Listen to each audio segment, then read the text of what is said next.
যাওয়া দুটি ঘটনা আমি আজ বলবো আপনার সাথে। আশা করছি ঘটনা দুটি আপনার ভালো লাগবে। ঘটনা 1, 2007-এর মাঝামাঝি সময়। সেটা কোন মাস তা আমার মনে নেই। তখন আমি একটা হাফিজিয়া মাদ্রাসার ছাত্র। কোরআনের মধ্যে কিছু সূরার আমল লেখা থাকে। সেখানে একটা আমল পেয়েছিলাম যে সূরা জিন 700 বার পাঠ করলে সমগ্র জিন জাতি তার বশীভূত হয়ে যায়। তাই আমিও আমল শুরু করেছিলাম। তাছাড়া দিনটা বৃহস্পতিবার ছিল, আর পরের দিন উস্তাদকে সব শোনানোর ঝামেলাও ছিল না বলে সেদিন দুপুরের পর থেকে আমি আমল শুরু করেছিলাম। মোটামুটি রাতের 9টা পর্যন্ত প্রায় 450 বার করে ফেলেছিলাম সূরা জিন।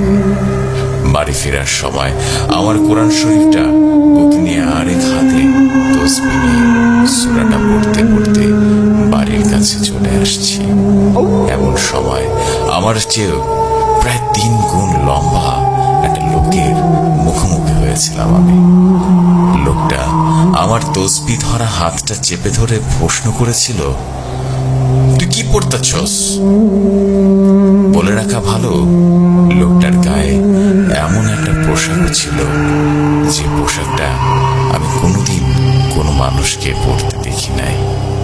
অন্ধকারের মধ্যেও লোকটার চোখ, মুখ, চেহারা স্পষ্ট দেখা যাচ্ছিল, খুব উজ্জ্বল ভাবেই দেখা যাচ্ছিল। মোটা মোটা ভ্রু, কয়লার আগুনের মতো চোখ দুটি যেন আমাকে সম্মোহিত করে ফেলেছিল। আমি তার প্রশ্নের উত্তরে এত জোরে চিৎকার দিয়েছিলাম যে যদি আমার চিৎকারের অনুভূতি তার উপর কাজ করত তাহলে আমি নিশ্চিত তার কানের পর্দা ফেটে যেত।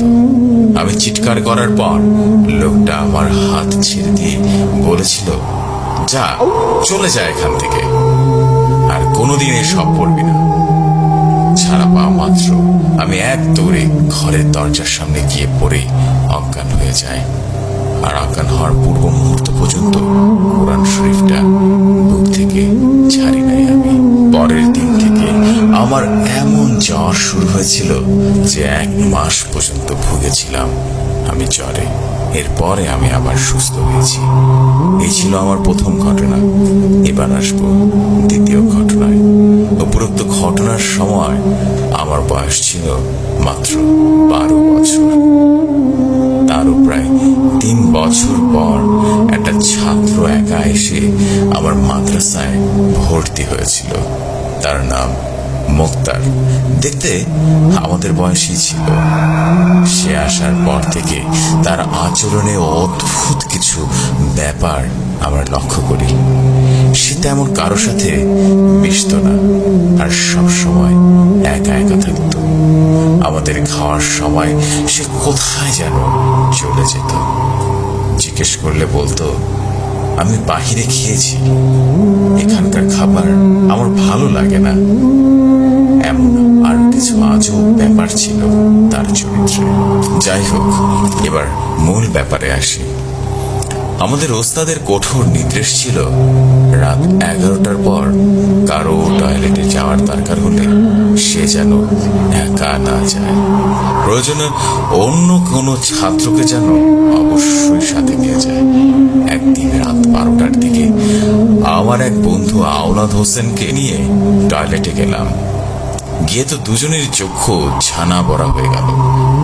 দেখি মসজিদের বারান্দায় বসে বসে মুক্তার কোরআন পড়ছে। অথচ টয়লেটে আসার সময় আমি নিজে দেখে এসেছি যে ও হাসান ভাইয়ের সাথে ঘুমোচ্ছে। 2 জায়গায় একই জনকে দেখে খুবই অবাক হয়েছিলাম। পরে মুক্তারকে ডাক দিয়ে বললাম, তুমি এখানে আসলা কিভাবে? তাকে যে মাদ্রাসায় ঘুমাতে দেখেছিলাম, ব্যাপারটা আমরা দুজনে চেপে গিয়েছিলাম। মজার ব্যাপার হলো, মুক্তার আমাদের প্রশ্নের উত্তর না দিয়ে সে হাতে পায়ে ধরে কান্নাকাটি করছিল আর বলছিল, ভাই তোমরা হুজুরকে কিচ্ছু বলো না, উনি জানলে আমাকে মাদ্রাসা থেকে বের করে দেবে। পরে আমি বললাম, ঠিক আছে বলবো না, তুমি তুমিও আর এমন করো না। পরবর্তীতে আমি কথা রাখলেও আওলাদ কথা রাখতে পারল না। সে পুরো ঘটনার বৃত্তান্ত অনেকের কাছে প্রকাশ করে দিয়েছিল। এরপর ব্যাপারটা 2 কান থেকে 6 কান হতে সময় বেশি লাগে নাই, কিন্তু আমাদের সবার যে ঘটনাটা জেনে গিয়েছিলাম এটা মুক্তার জানত না। তার কিছুদিন পর আমাদের সকলের সিনিয়র ইমরান ভাই আমাদের উস্তাদের কাছে পুরো ব্যাপারটা জানিয়ে দেয়। আর তিনি আরো কয়েকবার নিজে পরীক্ষা করে দেখেছিলেন যে দরজা বন্ধ থাকা অবস্থায় মুক্তার গায়েব, সেটাও জানান। পরে হুজুর মাগরিব নামাজের পরে ইমরান ভাইকে দিয়ে সবাইকে জানিয়ে দেন, আজ সবাই যেন জেগে থাকি, আজ মুক্তারকে ধরা হবে হাতে নাতে। রাত 9:30 খেয়ে সবাই 10:30 মধ্যে শুয়ে ঘুমানোর ভাম করে পড়েছিল। ছোট 2-1 ছাড়া প্রায় সবাই জেগে জেগে অপেক্ষা করছিল মুক্তারের কাণ্ড সরাসরি প্রত্যক্ষ করার জন্য। ঠিক রাত 1:20। ঠিক রাত 1:20 আমার চোখ লেগে আসছিল। এমন সময় ডিম লাইটের আলো স্পষ্ট দেখছিলাম মুক্তারের বিছানা থেকে একটা আলো প্রকাশিত হচ্ছে। পরে আলোটা প্রায় মানব আকৃতির ধারণ করে ধীরে ধীরে দরজার দিকে যেতে দেখছিলাম। মনে মনে ভাবছিলাম যে এটা কি আমি স্বপ্ন দেখছি, ভুল দেখছি না তো আমি। আমার পাশের বিছানায় আওলাদের কুনি দিয়ে খোঁচা দিলাম। ওই ইশারায় আমাকে চুপ থাকতে বলল। আশ্চর্যজনক ব্যাপার হলো মুক্তারের দেহটা আমরা তখনও শুয়ে থাকতে দেখেছিলাম ওর বিছানায়। মানব আকৃতি যুক্ত আলোটা যখন দরজা ভেদ করে বেরিয়ে গেল, তখন ইমরান ভাই আর হাসান ভাই আমাদের সবাইকে অবাক করে দিল। তাদের বেডের তোষক দিয়ে ঘুমন্ত মুক্তারকে চেপে ধরল। এর মধ্যে আমাদের উস্তাদ লাইটের সুইচ দিয়ে দিল। পুরো মাদ্রাসায় হইচই শুরু হয়ে গেল। আর অধীর আগ্রহে সবাই অপেক্ষা করছিলাম ইমরান ভাই হাসান ভাইয়ের তোষকের নিচে কি আছে সেটা দেখার জন্য। তারা দুজনেই তখন তাদের তোষক দিয়ে মুক্তারের বিছানা চেপে ধরেছিল। পরে হুজুর এসে বলল তোষক সরাতে। তোষক সরানোর পর দেখলাম বিছানায় মুক্তার শূন্য। সবাই অবাক হয়ে বসে রইলাম আর ভাবতে লাগলাম এটা কি করে সম্ভব। তারপর থেকে আমরা আর কোনোদিন মুক্তারকে দেখতে পারিনি। মুক্তারের ঘটনার প্রায় 1 বছর পরের কথা। শুক্রবার দিন সকাল 7টা পর্যন্ত ক্লাস হয়ে পরে ছুটি হয়ে যায়। আর সেই দিনটাও শুক্রবার ছিল। ছুটি দিয়ে হুজুর একটু বাইরে গিয়েছিলেন। এর মধ্যে আমি আওলাদ সহ 6-7 জন বন্ধু গল্প করছিলাম। হঠাৎ আওলাদ চেঁচিয়ে উঠে বলল, এই আমার মাথায় কে মারল রে? আমি মারের আওয়াজ শুনলেও কি মেরেছে দেখি নাই। ভেবেছিলাম আমাদের মধ্যে কেউ হয়তো দুষ্টুমি করছে, তাই ব্যাপারটা পাত্তা দিই নাই। ওই দিন 4-5 মিনিট যেতে না যেতেই দেখলাম আওলাদ শুধু চেঁচাচ্ছে আর বলছে, আমার মায়েরা ফেললো রে, আমারে বাঁচাও। আমরা অবাক হয়ে দেখছিলাম ওর নাকে মুখে স্পষ্ট আঘাতের চিহ্ন, কিন্তু আঘাতকারীকে আবিষ্কার করতে পারছিলাম না। আঘাতের আওয়াজ ঠিকই শুনছি আমরা, চিহ্ন দেখছি, অথচ আঘাতকারীকে দেখতে পারছিলাম না। কিভাবে সাহায্য করব তাও বুঝতে পারছিলাম না। এরপর দেখলাম মেঝের উপর দিয়ে ওকে যেন কেউ টেনে হিঁচড়ে দরজার দিকে নিয়ে যাচ্ছে। বুঝতে পারি নাই যে এর চেয়ে অবাক করা কিছু দেখা আমাদের কপালে ছিল। দেখলাম আওলাদ যখন দরজার প্রায় পৌঁছে গেছে, তখন সে ধীরে ধীরে শূন্যে ভেসে উঠছে। আওলাদ যখন চিৎকার করে বলল, আমাকে লইয়া গেল রে, আমাকে লইয়া গেল, তখন আমি সহ আমার 3 বন্ধু দৌড়ে গিয়ে তোর 2 হাত ধরে টেনে ধরে নামানোর চেষ্টা করলাম। কি পরিমাণ অশরী শক্তি ওকে টেনে ধরছিল দেখতে না পারলেও তার শক্তি সম্পর্কে ঠিকই অনুভব করতে পারছিলাম।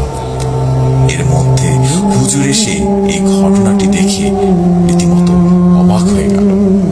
33 আয়াতের আমল শুরু করে দিলেন। আমলের সাথে সাথে সেই শক্তির মাত্রা যেন ধীরে ধীরে কমতে লাগলো। আমাদের সুস্থ হতে হতে পুরো 1 সপ্তাহ সময় লেগে গেল। সুস্থ হওয়ার পর আওলাদ আমাদের মাদ্রাসা ছেড়ে সারা জীবনের জন্য চলে গিয়েছিল। এগুলো ছাড়াও আরো কিছু প্যারানরমাল ঘটনার সাক্ষী আমি হয়েছিলাম। সময় পেলে অবশ্যই আপনাদের মাঝে আবারও শেয়ার করব। ভৌতিক কথা টিমকে অবশ্যই অবশ্যই অবশ্যই অনেক বেশি সালাম ও শ্রদ্ধা জানিয়ে শেষ করছি। আসসালামু আলাইকুম। জেফরি ভাই ভালো থাকবেন। যদি ভালো লাগে আমার ঘটনাটি তাহলে অবশ্যই পড়ে শোনাবেন।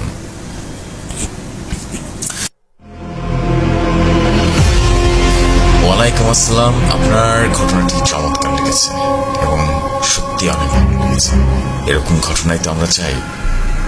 আপনার ঘটনা যদিও একটা ছিল না, 3টা ছিল, কিন্তু পার্সোনালি আমার খুবই ভালো লেগেছে। এরকম মাদ্রাসা নির্ভর ঘটনা যদি আপনারা আরও পেয়ে থাকেন বা আপনাদের সাথে যদি ঘটে থাকে তাহলে অবশ্যই আমাদের ভৌতিক কথা টিমের কাছে পাঠিয়ে দিবেন। আমাদের সাথে কমিউনিকেশন করার নিয়মটা খুবই সহজ। আমাদের ডেসক্রিপশন বক্সে একটা ইমেল আইডি দেওয়া আছে, which is bhoutikstories@gmail.com BHOUTIKSTORIES bhoutikstories@gmail.com। ঠিক এখানে পাঠিয়ে দিবেন এবং সাথে আপনার নাম, ঠিকানা এবং অ্যাড্রেস দিয়ে দিবেন। যাই হোক বন্ধুরা, আমরা বেশি দেরি করব না, আমরা সরাসরি আজকের প্রথম ঘটনায় চলে যাব। আমাদের প্রথম ঘটনাটি বলতে যাচ্ছেন আমাদের সবার প্রিয় মনির ভাই। মনির ভাই, আসসালামু আলাইকুম দর্শক। যেসব গতকালকের এপিসোডের পরে আসলে আমি একটা কথা বলেছিলাম যে টেস্ট স্টোরির কথা, তো আমার মনে হয় না যে একদিনে আসলে দর্শক অভিমত কতটা পেয়েছেন আপনি। তো কারণ দ্যাট ওয়াজ আমার কাছে রিস্ক লেগেছে, বিকজ আপনি যখন বলেছেন আমার নিজের কাছে অনেক বেশি I feel so still goose bump. So এখনই আমার মনে হয় না জিনিসটা রিভিল করা উচিত হবে, আর একটু দেখি মানুষ কি চায়। সো এরপর আমরা সেটাই বোধহয় ভালো হবে। আসলে আজকের যে ঘটনাটা বলবো সেটা হচ্ছে ঘটনার কিছুটা আমার স্মৃতিতে আছে, কারণ আমি তখন খুব ছোট। আপনার সাথে ঘটে যাবে? আমার সাথে না, মানে আমাদের গ্রামের বাড়ির ঘটনা। গ্রামের বাড়ি। আমি তখন হয়তো বা ভূতের ভয় ব্যাপারটা আছে, কিন্তু ওইভাবে এখন যেভাবে চিন্তা করি ভৌতিক ব্যাপারগুলি, ওইভাবে চিন্তা শক্তিটা হয়তো তখনও ওই বয়সে কাজ করতো না। তখন আমার স্মৃতিতে যতটা আছে এবং যেটা দেখে যতটা ঘটনার প্রত্যক্ষদর্শী এবং কিছুটা তো অবশ্যই আশপাশ থেকে শুনেছি, তো সেই ঘটনা থেকে একটা স্মৃতি বা মেমোরি শেয়ার করবো বলা চলে। ওকে। তো যেভাবে এই ঘটনাটা হচ্ছে আপনার 2000 বা 98 এই সময়ের কথা। ওকে। লং এগো, 20 বছর বা 22 বছর। তো আমাদের বাড়ি থেকে 5 মিনিটের পথ হবে, একটা জায়গা আছে, আমরা সরকার বাড়ি বলতাম ওটাকে। ওই সরকার বাড়িতে হচ্ছে বিশাল জায়গা জুড়ে একটা বাউন্ডারি দেওয়া, অনেকটা জমিদার বাড়ির মতো। তো সেই বিশাল জায়গার ঠিক মধ্যখানে একটা ছোট্ট ঘর। আচ্ছা, এটা আপনি বলতে চাচ্ছেন এই লোকেশনটা বুঝতে পারলে আপনি যেহেতু বরিশালে থাকতাম, সো বরিশালের কথা। হ্যাঁ।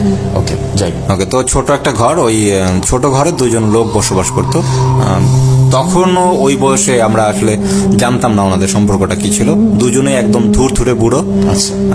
মানে পরবর্তীতে এখন যেটা জানি সেটা হচ্ছে যে ওনারা আসলে মা ছেলে ছিল। আচ্ছা। হ্যাঁ, তো ওই মায়ের বয়স তখনকার কথা 130 এরকম এজ ছিল, 130 বছর বয়স। এবং উনি ঘরেই থাকতো সবসময়, কারণ ওই বয়সে একটা মানুষ মুভ করা তো পসিবল না।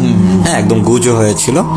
তো ওনার একজন ছেলে ছিল, উনিও 100+ এজ, লাইক 105 এইরকম বয়স হবে। আচ্ছা। ওনার নাম হচ্ছে টেনু সরকার। আচ্ছা। তো ওনাদের এই বিশাল সম্পত্তি থাকা সত্ত্বেও একটা জিনিস যেটা ছিল না সেটা হচ্ছে ওনাদের কোনো উত্তরসূরি ছিল না।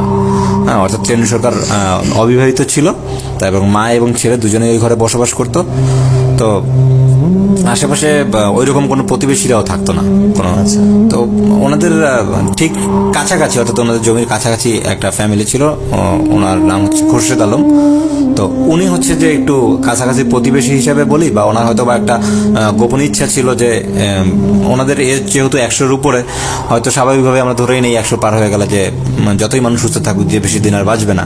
তো সেরকম একটা প্রত্যাশা ছিল উনি যে আফটার অল ওনাদের যেহেতু কোনো উত্তরসূরি নেই, তো ওনাদের অবর্তমানে এই জায়গাটা উনি ভোগ করবে, মানে বা উনি জমিটা দখল দখল করবেন, করবে। রাইট, এরকম।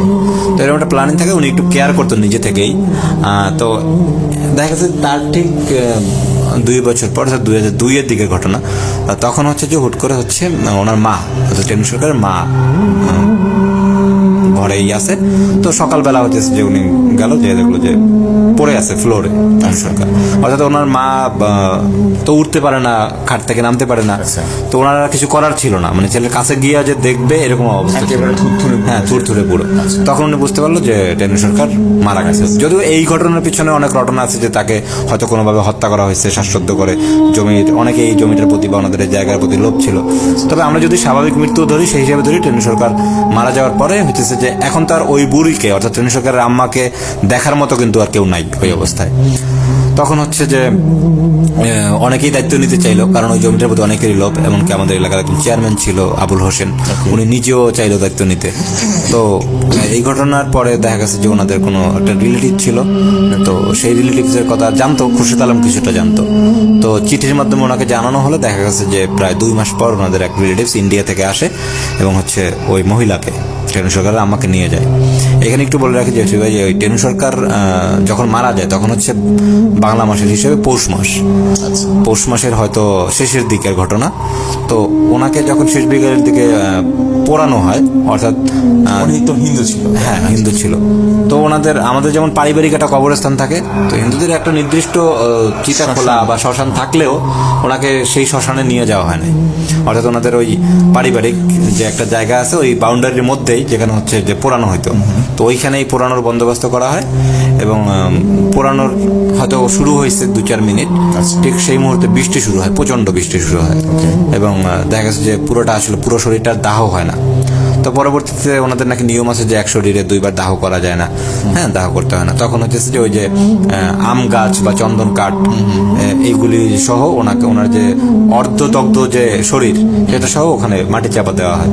হ্যাঁ, অর্থাৎ ওনাকে পোড়ানো হয়, আবার মাটি চাপাও দেওয়া হয়। মাটি চাপা দেওয়া। আচ্ছা। তো ওনারা আম্মাকে নিয়ে যাওয়ার পরে ইন্ডিয়াতে মোটামুটি চেয়ারম্যান তার লোক যখন নিয়ে একটু খবর টবর নিয়ে তো এখানে, ঠিক আছে, যে কিভাবে কি হুট করে দখল করলে তো মানুষের নজরে আসবে ব্যাপারটা। তো এরকম আবার খুরশিদ আলমের ইচ্ছা ছিল যে ওনাদের টেক কেয়ার করার কারণে হয়তো বা তারা একটা কোনো কাগজে সিগনেচার দিয়ে দেয় যে আমাদের অবর্তমানে এই জায়গাটা তুমি দেখে রেখো। তো সেই রকম কিছু হওয়ার আগেই আসলে এই ঘটনাটা ঘটে, যে ওখানে সবাই, ওই যে ওনার আম্মা চলে যায়, টেনু সরকার মারা যায়, তো জায়গাটা খালি হয়ে যায়, একদম মালিকানাবিহীন হয়ে যায়। তখন হচ্ছে যে দেখা গেল যে চেয়ারম্যান যখন লোকজন পাঠাচ্ছে, চেয়ারম্যানের তো অবশ্যই একটা পলিটিক্যাল পাওয়ার ছিল, যেটা খুরশিদ আলমের ছিল না। মানে ওরা ছেলে মারা যাওয়ার পরে জায়গাটা দখল করা শুরু হ্যাঁ, দখল করার জন্য একটা পায়তারা শুরু করে। তো তখন দেখা যাচ্ছে যে যখন ওনার আম্মা চলে যায়, তখন থেকে একটা জিনিস আমাদের তখন মনে আসছে যে সন্ধ্যা হলেই একটা জিনিস দেখা যেত, যে ওনার জমির যে বাউন্ডারি, ওই বাউন্ডারি চারদিক দিয়ে টেনু সরকারকে ঘুরতে দেখা যেত স্পষ্ট একদম। টেনু সরকার, হ্যাঁ, যে মারা গেছে। যে মারা গেছে। ওনার তখন মেঘি হাতা বলতো, মেঘি হাতার এক ধরনের সাদা গেঞ্জি ছিল, একটা গেঞ্জি গায়ে এবং সাদা ধুতি পরা। তো ওনাকে দেখতো যে ছোট বাচ্চারা বড় সবাই দেখতো যে উনি ঘুরতেছে। বাট ওনাকে যে উনি যে মারা গেছে, ওনাকে মাটি দেওয়া হয়েছে বা পোড়া হয়েছে, এই ব্যাপারটা গ্রামের সবাই জানে। ফলে এটা তো ভূত। তো গ্রামে আরো একটা জিনিস মানে ঘটে, সেটা হচ্ছে যে পৌষ মাসে কেউ মারা গেলে তো ওনাকে নাকি পোষ করায় পায়, অর্থাৎ ওনাকে অনেকেই দেখে। তো কেউ প্রথম তো অবশ্যই একটা ভয়ের ব্যাপার ছিল, কিন্তু একটা সময় দেখা গেল যে উনি কাউকে ক্ষতি করতেছে না। হ্যাঁ, তবে সবাই দেখতেছে। আমাদের বাচ্চারা তখন দেখা গেছে যে ওখানে পাশাপাশি একটা মাঠ ছিল, ওই মাঠে খেলাধুলা বন্ধ করে দিলাম। বিশেষ করে হয়তো সকাল দিয়ে খেলতো, বিকাল হলে কেউ মাঠের আশেপাশে যেত না। তো ওই বাড়ির মধ্য থেকে, বাবার বাউন্ডারির কাছাকাছি থেকে একটা পথ ছিল, গ্রামের সরু পথ যেটা, হ্যাঁ, একটা বাড়ি আছে, ঘরামি বাড়ি আর কি। তো আগে তো আমরা জানি যে বন এবং ছন এইগুলি দিয়ে ঘর বানানো হতো, টিনের ঘরের আগে, ঠিক আছে। তো ওই রকম যারা হচ্ছে এই কাজগুলি করে তাদেরকে ঘরামি বলে। তো তখন ওই কাজ প্রায় বিলুপ্ত হয়ে গেছে, কারণ তখন গ্রামে মানুষ টিনের ঘর বানানো প্রচলনটা খুব শুরু হয়েছে। যেমন এখন অনেক জায়গায় হচ্ছে যে আধা পাকা বিল্ডিং তৈরি করে গ্রামে, তখন হচ্ছে টিনের প্রচলনটা শুরু হয়। ওনাদের দেখা গেছে যে ওই আগের কাজ আর খুব একটা হইতো না। তো ওই মানুষরা যখন ওখান দিয়ে যাইতো, বিশেষ করে রাতের বেলায়, তখন দেখা গেছে যে বাগানের পাতা পড়ে থাকতো, তো পাতার মধ্যে থেকে কেউ হাঁটতেছে, এই পায়ের শব্দগুলো শুনতে পেত। তো লাইট মারলে দেখতো না। আবার একাধিক মানুষ থাকলেও এই ঘটনাগুলো ঘটতো।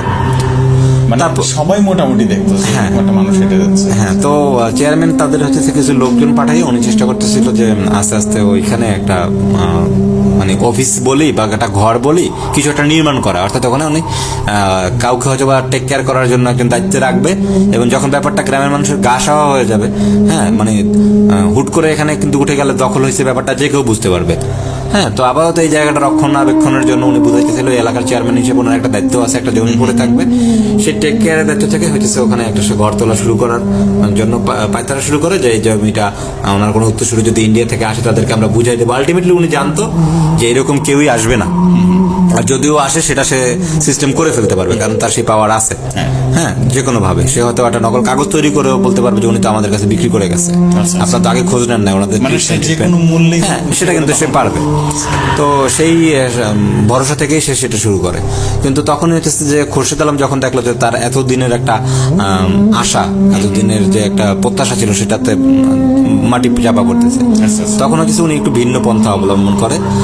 তখন হচ্ছে যে অনেক মানুষই দেখতো যে বাগানে অন্য একটা আত্মা বলি বা ভূত বলি জিন বলি কিছু একটা আবির্ভাব করছে এখানে। হ্যাঁ, তো সেটা হচ্ছে কিরকম, দেখতো যে কালো আলখাল্লা পড়া এবং ভিতরে একটা কঙ্কাল। এবং সেই কঙ্কালটা যে মানে আগাই আসতো, মিস্ত্রিটা যখন রাতে কাজ করতো উনি প্রথম দিকে হচ্ছে দিনের মানুষের তোপে পড়ার ভয়ে হয়তো, হ্যাঁ ওই বাউন্ডারিতে এমনিতেই ওই টেনু সরকারের আত্মার ভয়ে অনেকেই ঢুকতো না উনি মারা যাওয়ার পর। তো সেই সুযোগটাকে কাজে লাগাইয়া উনি হচ্ছে রাতে রাতে ওখানে কাজ করা শুরু করলো। তো তখন দেখা যাচ্ছে যে কয়েকজন মিস্ত্রি তাদের অভিজ্ঞতা জানাইলো যে ওনারা রাতে ওই টেনু সরকারের ব্যাপারটা তো ওনাদের গা সাওয়া ছিল যে উনি শুধু ঘুরতোই, হ্যাঁ কারো কোনো ক্ষতি করতো না, আর কেউ কাছাকাছি গেলে নাই হয়ে যেত, গায়েব হয়ে যেত, হ্যাঁ এরকম। তো ওটা কারো যে ক্ষতি করতো না, এটা গা সাওয়া হয়ে গেছিল। তো এখানে অনেকটা নির্ভীকভাবে কাজ চলতেছিল, কিন্তু কিন্তু ভয়ের কারণ দাঁড়ালো যে তার নতুন একটা জিনিস দেখতে পেলো যে কালো আলখাল্লা পড়া কিছু একটা, এবং সেটার ভিতরে অর্থাৎ মাথার দিকে মনে হচ্ছে একটা কঙ্কাল, এবং সেটা ঘুরে বেড়ায় এবং সে কথা বলে যে তোরা এখান থেকে চলে যায়, তোদের অনেক বড় ক্ষতি হবে, নাকি সুরে কথা বলে আর কি। হ্যাঁ, তোরা চলে যায়, এরকম আমরা যেমন ভূতের কণ্ঠ মুভিতে দেখি বিভিন্ন, এরকম একটা ভয়েসে কথা বলে। তো এটা হওয়ার পরে হচ্ছে চেয়ারম্যানকে জানায়। তো চেয়ারম্যানকে জানানোর পরে চেয়ারম্যান কয়েকদিন কাজটা বন্ধ রাখায়। নতুন করে হচ্ছে যে এই দেখা গেছে যে তাবিজ টাবিজ বিভিন্ন মাটি পড়া বিভিন্ন ভাবে ট্রাই করে, কিন্তু আলটিমেটলি এটার কোনো শুরু হয় না। তো আসতেছে এবং উনি কথা বলে যে এখান থেকে তোরা চলে যা, তোদের ক্ষতি হবে। তো ভয়ে আর এই ঘটনা যখন গ্রামে তো আমরা জানি একটা ঘটনা একদম খুব ভাইরাল হয়ে যায় কোনোভাবে, যখন হয়েছে গুজবের মতো, তখন হচ্ছে যে দেখা গেল যে কেউ আর এখানে কাজে আসতে রাজি হতো না। তো চেয়ারম্যান দেখলো যে ব্যাপারটা অন্যরকম, তবে অন্য সন্দেহ হইতো যে কিছু একটা গলত আছে কোথাও। তো তারপরে হচ্ছে যে চেয়ারম্যান একজন খাস লোক, চেয়ারম্যান একজন দারোয়ান রাখলো, যে মানে ব্যাপারটা উদ্ঘাটনের জন্য। তো ওই উনিও 5-7 দিন ডিউটি করার পরে কিছু একটা চোখে পড়ে না ওনার, একা ডিউটি করার পরে। তো তারপর হচ্ছে যে দেখা গেছে যে একদিন হুট করে কি হলো, ওই যে একটা কি বলে ওটাকে পাঠাবলি দেওয়ার যে একটা স্থান ছিল, তো ওইখানে একদিন হুট করে দেখা গেছে যে সকালে যখন চেয়ারম্যান বাড়িতে গিয়ে উনি যে ওই যে দারোয়ান ছিল উনি হচ্ছে যে সকালে খাওয়া দাওয়া করতো, দুপুরে খাওয়া দাওয়া করতো, রাতের খাবার নিয়ে আসতো, এরকম খাওয়া দাওয়া ওনার ওখানে করতো। তো সকালে নির্দিষ্ট সময় হয়ে যাওয়ার পরেও যখন দেখলো যে খাওয়ার জন্য ওই লোকটা আসতেছে না, তো তখন হচ্ছে যে চেয়ারম্যান 10টা 11টা 12টা হবে সকালের দিকে, তখন হচ্ছে যে আসছে আর কি খবর নিতে। তো তখন গিয়ে দেখে যে ওই যেখানে পাঠাবলি দেওয়া হয় ওইখানে ওনার মরদেহ পড়ে আছে, এবং পাঠাবলিতে ওনার মানে মাথাটা শরীর থেকে বিচ্ছিন্ন, মানে একদিকে মাথা পড়ে আছে, একদিকে শরীর পড়ে আছে, এবং শরীরের বিভিন্ন জায়গায় পোড়ানো দাগ, মানে 2 হাতে, তারপর হচ্ছে পিঠের দিকে। এটা কে মারা গেছে বললেন? তার মানে দারোয়ান দেখাশোনার জন্য রাখা হয়েছিল। তো ওনার বিভিন্ন জায়গায় পোড়ানো দাগ। তো এইটা নিয়ে হচ্ছে যে গ্রামে খুব একটা ভীতিকর অবস্থা তৈরি হইলো, এবং দেখা গেছে যখন পুলিশ আসলো, পুলিশ এটা নিয়ে, যেহেতু ওনারা ফার্স্ট অফ অল মার্ডারই ধরে নিছে, তো যখন পুলিশ আসলো পুলিশ এটা নিয়ে কোনো সুরাহা করতে পারলো না, এবং যখন এটা হচ্ছে মর্গে নিয়ে গেল তো ডাক্তাররাও ইনভেস্টিগেশন করলো, এরকম কিছু করতে পারলো না। তো যতটা তারা ধারণা করলো যে এখানে এটা টেনু সরকারের কিছু হয়েছে, অথবা নতুন একটা বিষয় যেটা শুনছে ওইটার কিছু, অর্থাৎ ভৌতিক কোনো ব্যাপার। তো এইখানে একটা বিষয় আমি আগে বলবো না পরে বলবো বুঝতে পারতেছি না, কারণ এই ব্যাপারটা ছিল মানুষ ঘটিত একটা হত্যাকাণ্ড, কিন্তু সেটাকে হচ্ছে ওখানে যে ভূতের পরিবেশ তৈরি হয়েছে সেটার উপর দিয়ে চাপাই দেওয়া হইতেছিল। এক্স্যাক্টলি। হ্যাঁ, ওই ওই মানে ওই যে আপনি বললেন যে কালো আলখাল্লা পড়া, কালো আলখাল্লা পড়া, ভিতরে কঙ্কাল, মানুষ ওটাই ভেবে নিছিল যে sure, রাইট। তো এখানে একটু আমি বলেই নেই, সেটা হচ্ছে যে ওনাকে কাটার পর ওনাকে কিন্তু পাঠা বলি দেওয়ার জন্য যেখানে শোয়াতে হয়, যেখানে মাথা রাখা হয়, তো এটা করলে কিন্তু কেউ স্বেচ্ছায় সেটা করবে না, তাকে অবশ্যই জোর জবরদস্তি করা হয়েছে, এবং জোর জবরদস্তি করতে হলে তাকে ধরতে হয়েছে, তাকে টাচ করতে হয়েছে। আলটিমেটলি একটা মার্ডার কেসের পর লাশ গুম হয়ে যাওয়া চেয়ারম্যানের লোক খুঁজে বের করা খুব একটা কঠিন হবে না, সেই জন্য সে লাশ গুম করার ব্যাপারে যায় নাই এবং লাশটা ওখানেই রাখা হয়েছে, যেন যেহেতু লাশ গুম করে নাই তার মানে এটা মানুষ ঘটিত না, এই ব্যাপারটা যেন ইজিলি ভেবে নেয়। এবং যেহেতু এই লাশ মর্গে যেতে পারে, হ্যাঁ, পুলিশ আসবে স্বাভাবিকভাবেই, তো সেই ক্ষেত্রে হচ্ছে যে ফিঙ্গারপ্রিন্টের একটা ব্যাপার থাকে তো অবশ্যই, তো সেই জন্য হচ্ছে তার যেখানে ধরা হয়েছে ওই জায়গাগুলি পুড়ে দেওয়া হয়েছে, অর্থাৎ ফিঙ্গারপ্রিন্টটাকে নষ্ট করা হয়েছে। হ্যাঁ, এটা ছিল হচ্ছে প্ল্যান। তো যেটা হচ্ছে অনেক পরে সেটা উদ্ঘাটিত হয়, আমি যদিও আগে বলে ফেললাম। তো পরবর্তীতে দেখা যায় যে চেয়ারম্যান নতুন একজন না, এবার 3-4 লোককে হচ্ছে ওইখানে রাখা হয়। আচ্ছা আচ্ছা। তো রাখা হওয়ার পর দেখা গেছে যে তারাও প্রায় দেখতো, প্রতিদিন দেখতো না, প্রায় দেখতো যে ওই কালো আলখাল্লা পড়া, এরকম কঙ্কাল টাইপের। তো তারাও বললো যে মানে যেহেতু একটা লোক মারা গেছে তাদেরও তো ওই ভয়টা কাজ করতো যে কখন আমাদের সাথে এটা ঘটে। তো তারাও অনেকে, একজন বললো যে আমি চাকরি করব না, তো অন্যরাও খুব ভীতি, বললো যে রাতের বেলায় ওখানে আর কি করবে, থাকলেই কি না থাকলেই কি, জমি তো আর কেউ চুরি করে নিয়ে যাবে না। হ্যাঁ, তো তখন বললো যে না, উনি পরিস্থিতিটা বুঝতে যাচ্ছে, এবং একটা সময় যখন দেখলো যে প্রায় 15-16 দিন হয়ে গেল, আবার সবকিছু স্বাভাবিক, যেহেতু একটা মার্ডার হয়ে গেছে, হয়তো যে এই কাজটা করতেছিল সেও খুব দ্রুত একটা আবার নতুন রিস্কে যেতে চায় না। তো যখন দেখলো সবকিছু স্বাভাবিক, তখন উনি হচ্ছে ওনার ভিতরের যে কাঠামো, অর্থাৎ একটা ঘর তৈরি করতেছিল, সেটা কাজ আবার শুরু করে দেয়। তো এরপর হচ্ছে উনি 3-4 লোক নিয়োগ করে এবং তারা ডিউটি করতে থাকে, ওদিকে ঘরের কাজ চলতেছিল। এর মধ্যে হচ্ছে কি হলো যে ওই লোকটা আবার একদিন হানা দেয়, তোরা সবাই ওখান থেকে পালায় যারা ছিল। হ্যাঁ, ওই তোরা এখান থেকে চলে যায়, তোদের ক্ষতি হবে। ওই অবয়বটা আবার আসতেছিল, কথা বলতেছিল, এবং যখন কথা বলতেছিল ভূত এসে সরাসরি কথা বলে, এই ব্যাপারটাই হচ্ছে চেয়ারম্যানের কাছে নাটকীয় মনে হয়তো। অনেকভাবে ভীতি দেখাইতে পারতো। হ্যাঁ, তো এখান থেকে চলে যায়, তাদের ক্ষতি হবে, এটা তো অবশ্যই এর পেছনে কোনো উদ্দেশ্য আছে। এবং এটা যদি টেনু সরকারের অবয়ব বলতো সেটাও একটা লজিক্যাল ব্যাপার ছিল হয়তো, কিন্তু এটা অন্য কেউ করতেছে। তো এটা ভাইবা উনি কি করলো যে উনি ওনার পরিচিত একজনকে রাখলো চেয়ারম্যানের, যে উনি বন্দুক চালাতে পারেন, ওনার একটা লাইসেন্স করা বন্দুক ছিল। আচ্ছা। তো বললো যে এরকম কিছু হলো গুলি করে দেবে। আচ্ছা আচ্ছা, ঠিক আছে। তো এটা যখন হয়েছে, হওয়ার পরে উনি তো ব্যাপারটা অবজার্ভ করছে যে এটা করতেছিল।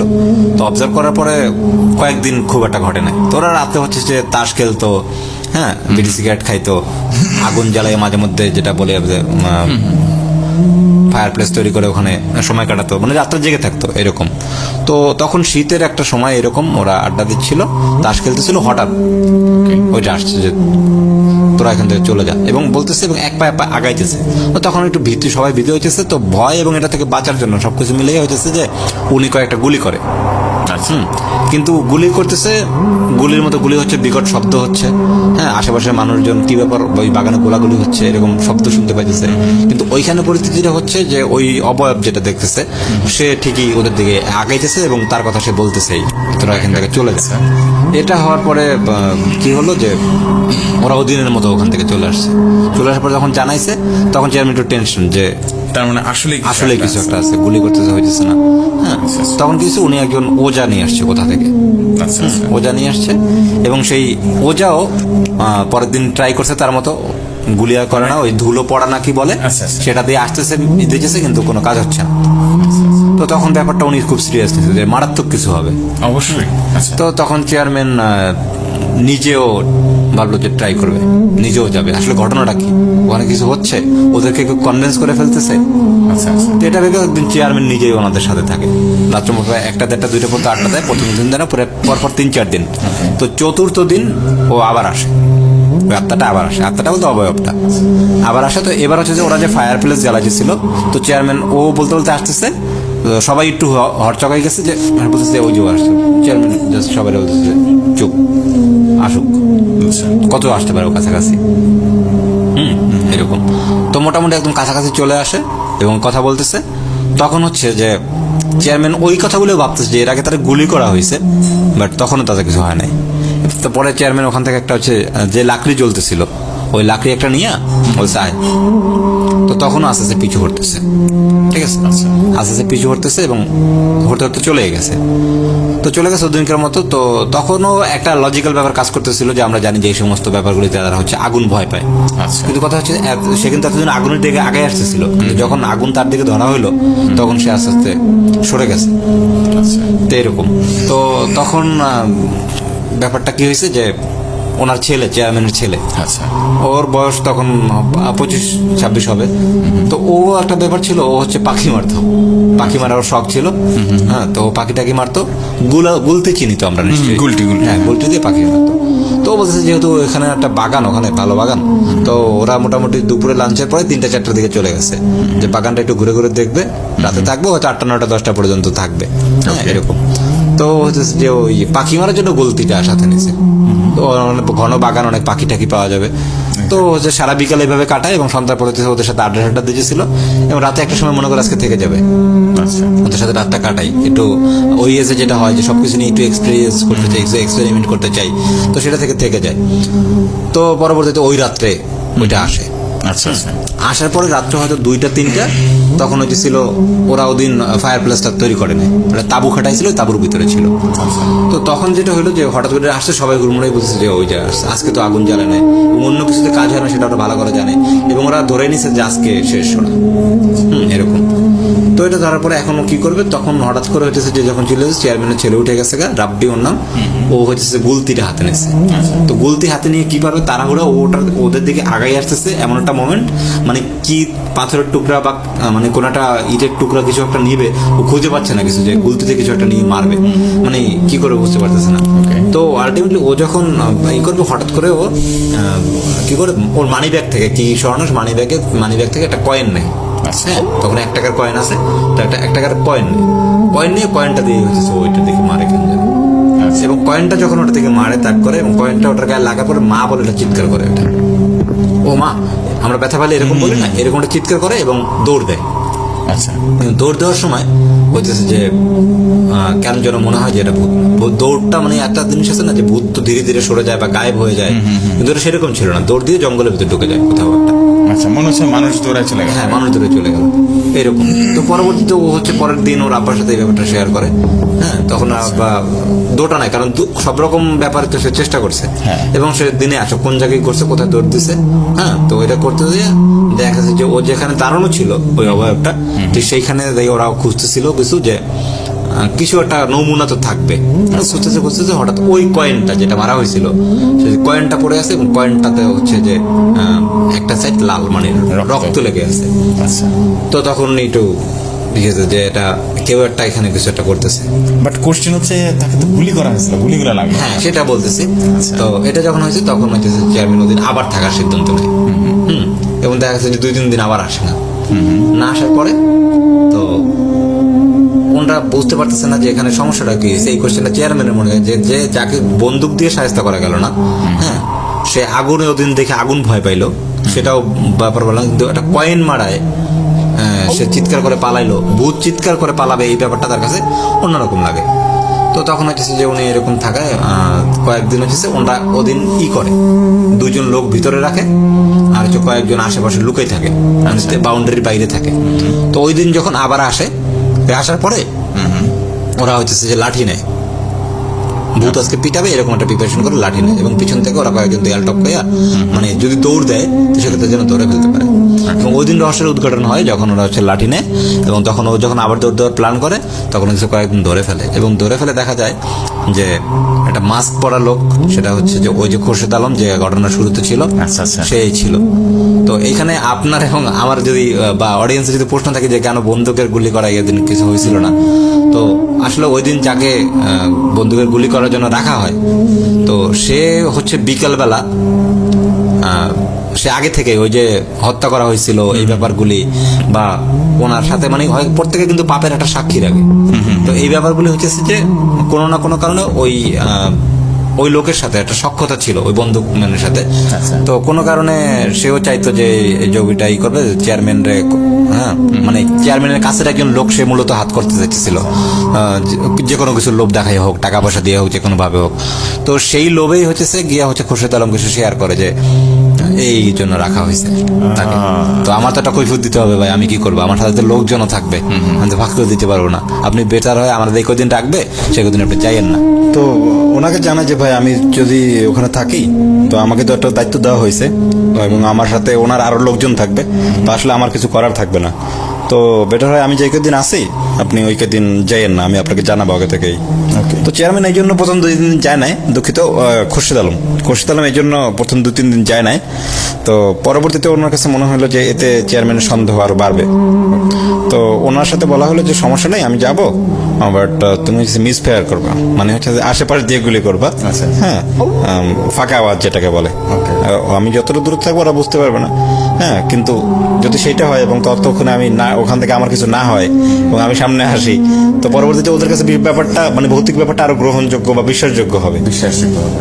তো সেই কাজই করা হয়, ওদিন গুলি করা হয় এইভাবেই, যে ওনার আশেপাশে দিয়ে গুলি করা হয়, যেহেতু বন্দুকবানের সাথে আগে ওনার এরকম কথাবার্তা ছিল এবং সবাই ভাবে যেহেতু তার গুলিতে কিছু হয় না, এটা সত্যি কিছু একটা।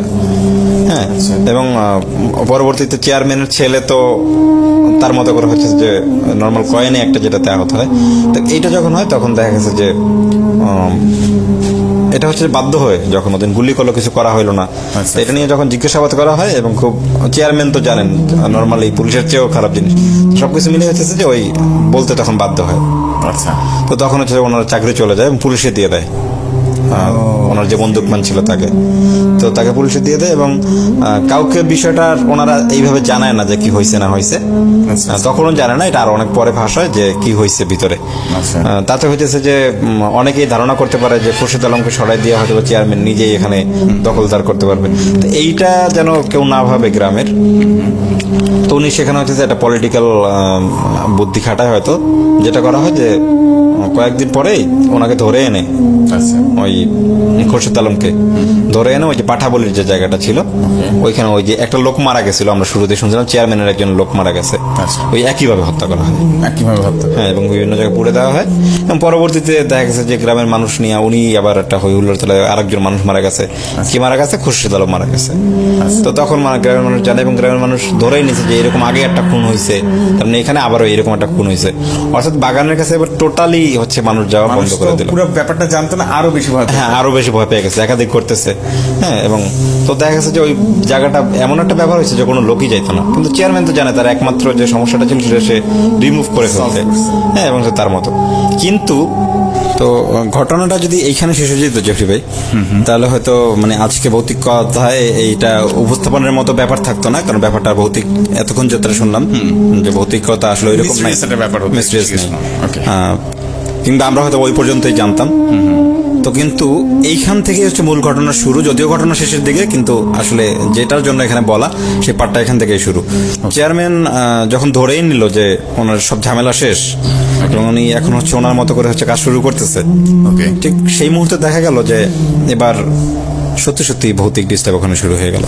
ওকে। মানে হচ্ছে যে এতদিন তো খোরশেদ আলম নিজেই কিছু একটা ভয় দেখানোর জন্য করে বেড়াইছিল, Okay. কিন্তু খোরশেদ আলমকে ওইভাবে হত্যা করার পর ওইখানে এখন খোরশেদ আলমের আত্মা বলি ভূত বলে যাই বলি সেটা সত্যি সত্যি ডিস্টার্ব করতেছে। এবার আর খোরশেদ আলম না, স্বয়ং তার ভূত। মানে এমন হচ্ছে যে ওরা রাতে কাজ করতেছে, ওরা টের পাইতো যে ওদের যেখানে কাজ করতেছে তার পাশের একটা ডাল বা পাশের একটা গাছ, খুব মোটা গাছ, যেটা হয়তো বা 50-60 জন মানুষ মিলেও যাকে দিলে গাছ নড়া সম্ভব না। তো সেই গাছটাতে একটা গাছ শুধু খুব নড়তেছে, খুব বাতাস, একটা ডাল ভেঙে পড়লো। হ্যাঁ, এরকম ব্যাপার। বা দেখা গেছে যে ওরা কাজ সেরে ফেলছে এদিক থেকে, ওই দিক থেকে ঘর ভাঙিয়ে ফেলছে। হ্যাঁ, এরকম মানে কেউ কাউকে দেখতো না। মানে এমন কিছু করতে শুরু করলো যে যেটা হচ্ছে যে টেনু সরকার মারা যাওয়ার পর এবং এই যে খোরশেদ আলমের যে ঘটনাগুলি সেটাও প্রায় 3 মাসের মতো এই ব্যাপারগুলি ছিল। এই 3 মাসেও হইতেছে যে তারা তো অনেক রহস্যের উদ্ঘাটন করছে বা অনেক কিছু ঘটছে। তো সেখানে কিন্তু এরকম কোনো ক্ষয়ক্ষতি হয় নাই। হ্যাঁ, বা এরকম কোনো অশরীরী কিছু তারা দেখে নাই, যেটা হচ্ছে টেনু সরকারের ব্যাপারটা গা সওয়া ছিল। এবং তখন থেকে আরো একটা বিষয় ঘটলো যে টেনু সরকারকে দেখা যাইতো, যে টেনু সরকারকে আর দেখা যাইতো না। আচ্ছা। টেনু সরকার দেখা যেত না। তো প্রথমত মনে হলো টেনু সরকারই বোধহয় এইভাবে করতেছে, কিন্তু পরবর্তীতে দেখা যেত যে না, এরকম খোরশেদ আলম যেই করতো বিভিন্ন জায়গায়, ওনার দেখা গেছে যে খোরশেদ আলমের যে বাড়িটা ছিল, তো সেই বাড়িটা থেকে রাত্রে কান্নার শব্দ আসতো। মানে পাশের যে বাড়িটা ছিল সেই বাড়িটা থেকে রাত্রে কান্নার শব্দ আসতো। আর যখন ওরা কাজ করতো, কাজের সময় ডিস্টার্ব নাই, হয়তো বড় গল্প করছে, তখন থেকে বিভিন্ন গাছ নড়তেছে, গাছের ডাল ভাঙিয়া পড়তেছে। আবার যখন ওরা কাজ থেকে সরে গেল, আসে দেখে যে কাজগুলি করছে সেই কাজগুলি বিনষ্ট করা হয়েছে। ওকে, তো এটার আর কোনো তখন কোনো হলে তবে তো মানুষের কোনো ক্ষতি করতো না। হ্যাঁ, ভয় দেখাইতো, বিভিন্নভাবে ভয় দেখাইতো। দেখা গেছে যে আমরা 5টা জন, মানে যারা বসছে তারা 5টা জন বসছে, কিছু নিয়ে বসছে ওই রাতেই, তো হুটহাট করে এক একদিন এক একটা জিনিস পাইতো না, গায়েব হয়ে যেত। ওকে। তো এই ব্যাপারটার পর থেকে ওই এমন হয়েছে যে ওই জায়গাটার দখলের মতো উপায় নেই। তো দিনের বেলা ওনারা কাজ করতে করতে একটা সময় দেখা গেছে যে বাউন্ডারিটাই করে ফেলছে, কিন্তু ওইখানে তো একটা উদ্দেশ্য আছে যে এই জায়গাটায় আমি কিছু একটা প্ল্যান করছি, সেই প্ল্যান নিয়ে আর পরবর্তীতে চেয়ারম্যান আগাইতে পারে নাই।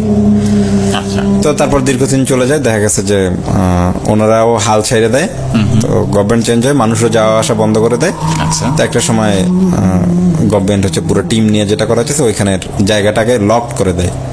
হ্যাঁ, সিল লক করে দেয়, এবং মানে সব যত গাছ ছিল পুরাতন গাছগুলি, এই গাছগুলি হচ্ছে আমরা তো বিশেষ করে হাইওয়ের পাশে দেখি না মোটা মোটা গাছ থাকে, তো এই গাছগুলি কিন্তু একটা সময় সরকার কেটে নেয়।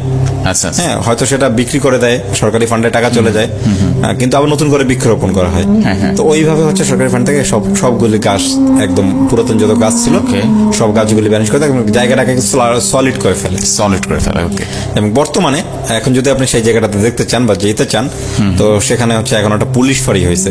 অর্থাৎ ওখানের যে হাইওয়ে রোডে পুলিশটা যে ফাঁড়ি দিয়ে গাড়ি চেক করে, ফিটনেসবিহীন গাড়ি বা কোনো অ্যাক্সিডেন্ট হয়ে গেলে এই গাড়িগুলি নিয়ে হচ্ছে ওইখানে জমা করা হয়, একটা খাস জমির মতো, পাশে একটা পুলিশ ভবন।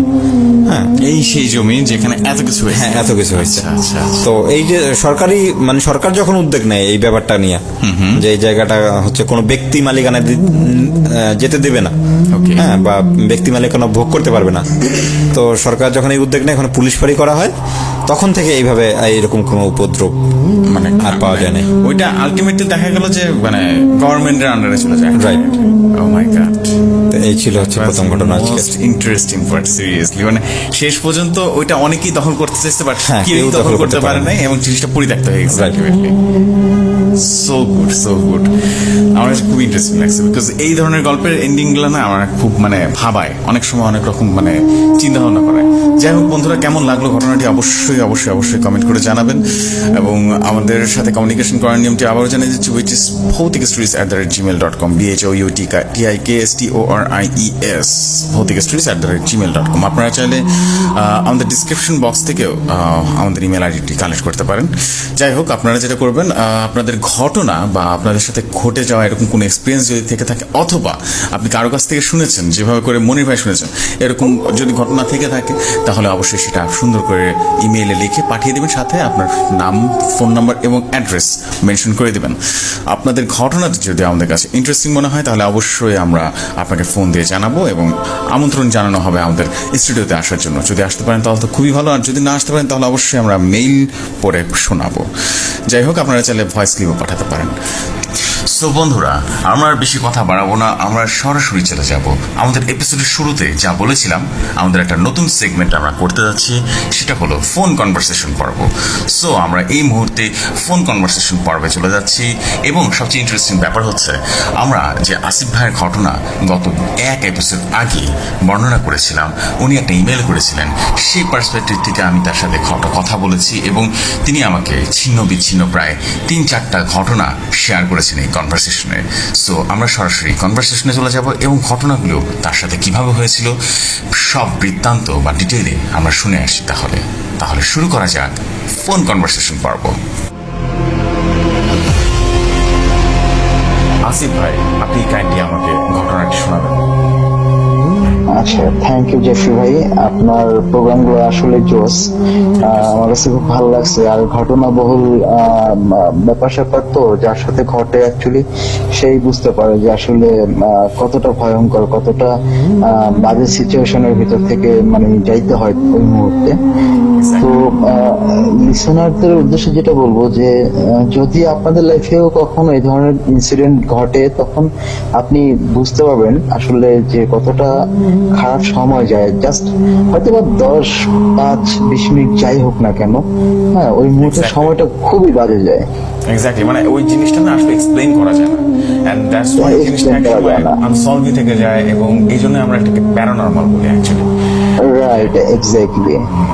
তো তো বিষয়টা হচ্ছে যে 1994 হবে মেবি, আচ্ছা। তখন আমি খুব ছোট। আমরা তখন থাকি হচ্ছে ধরেন মিরপুরের একটা জায়গায়। ওকে, এটা ধরেন আপনার মিরপুর আপনার 1 নাম্বার বাংলা কলেজের এই রোডটার ভিতরে আনসার ক্যাম্প যেটা বলে, আচ্ছা, তো ওই এলাকাটায় আর কি। Okay. তো আমি নামটা আর নাইবা বলি আর না কি। না, আমরা চাইবো না, কারণ এখানে নিশ্চয় একটু ব্যাপার আছে, সো নাম বলা উচিত হবে না।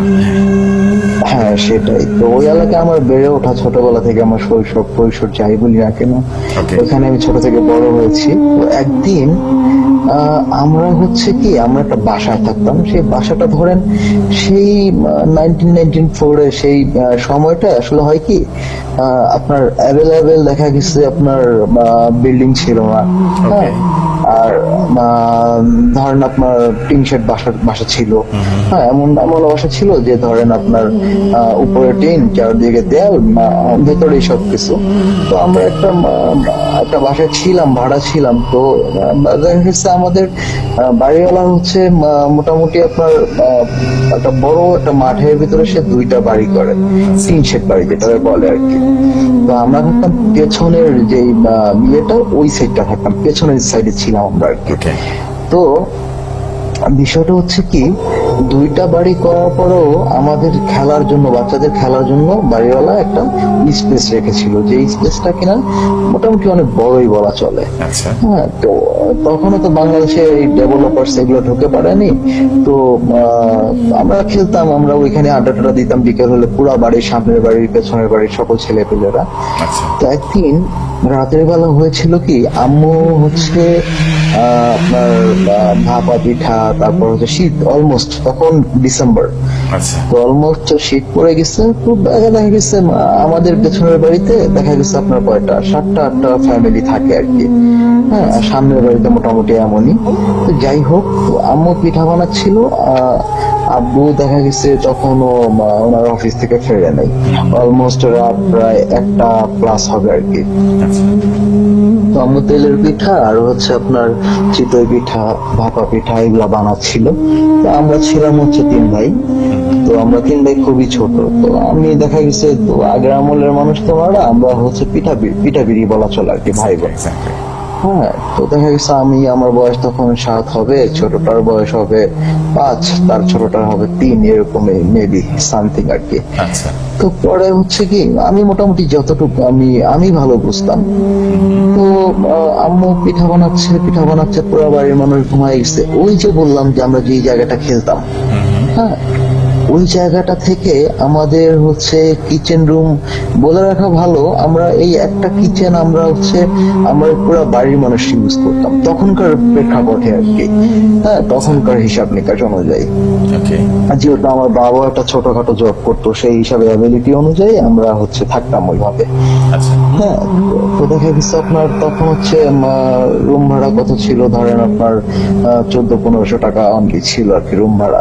ওকে, হ্যাঁ, তো দেখা গেছে ভালো, বাড়ির পরিবারই ভালো, অনেক ওই হিসাবে আর কি থাকতাম আমরা। বাবা মা যতটুকু ভালোভাবে আমাদের মানুষ করার ট্রাই করছে, ওইভাবে আমরা ছিলাম ইনশাল্লাহ।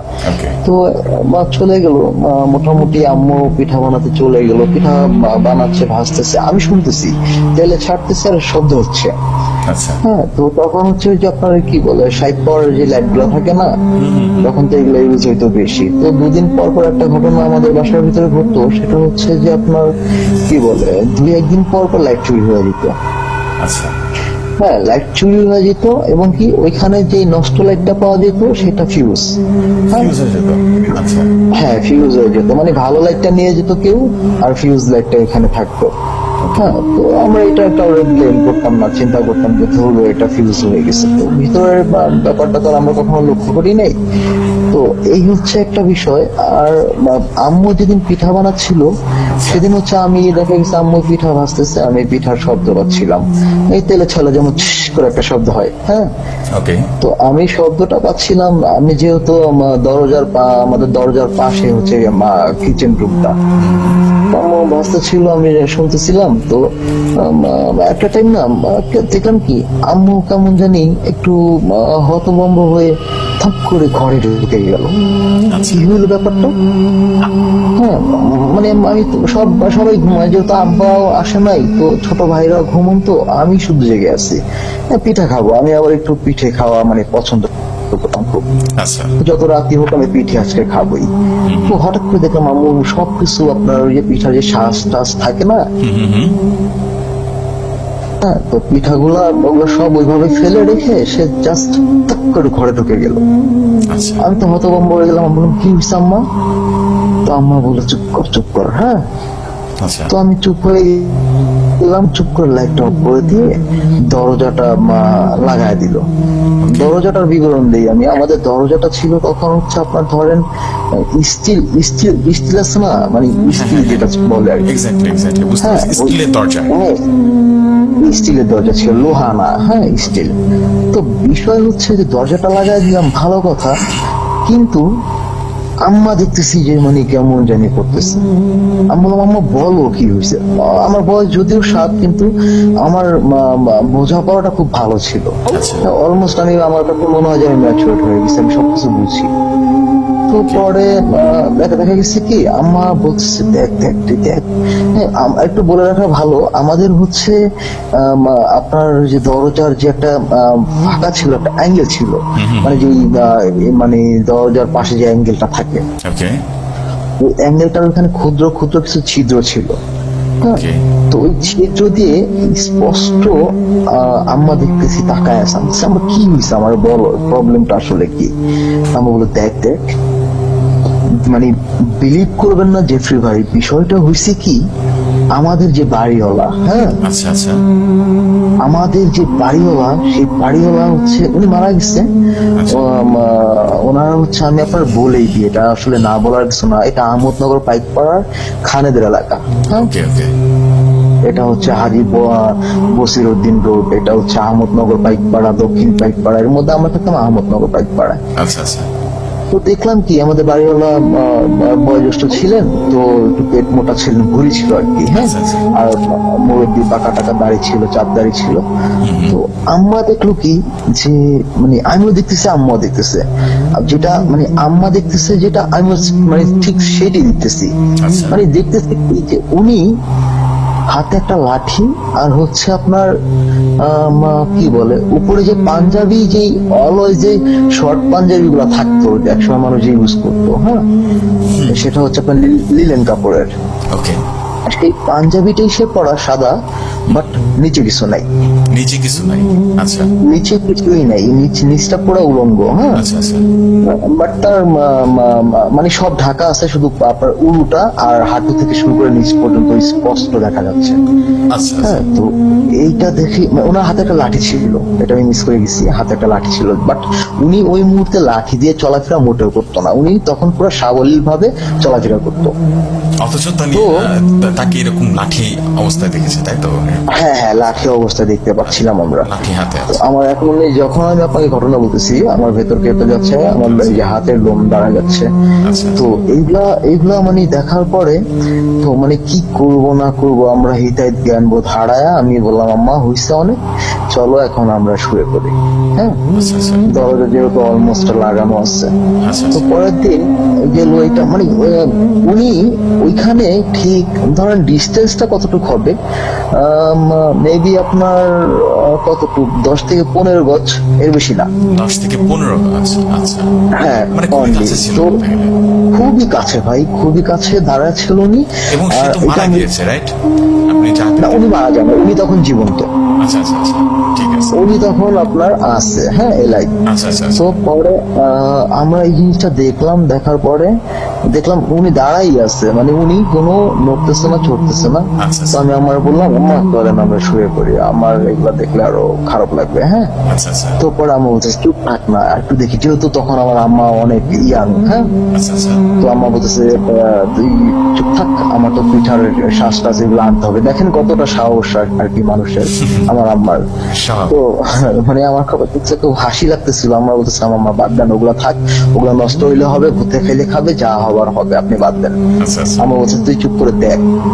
দেখলাম আপনার কমসে কম ওইখানে 20 থেকে 25 মিনিট হবে দাঁড়ায় ছিল ঠিক ওইভাবে।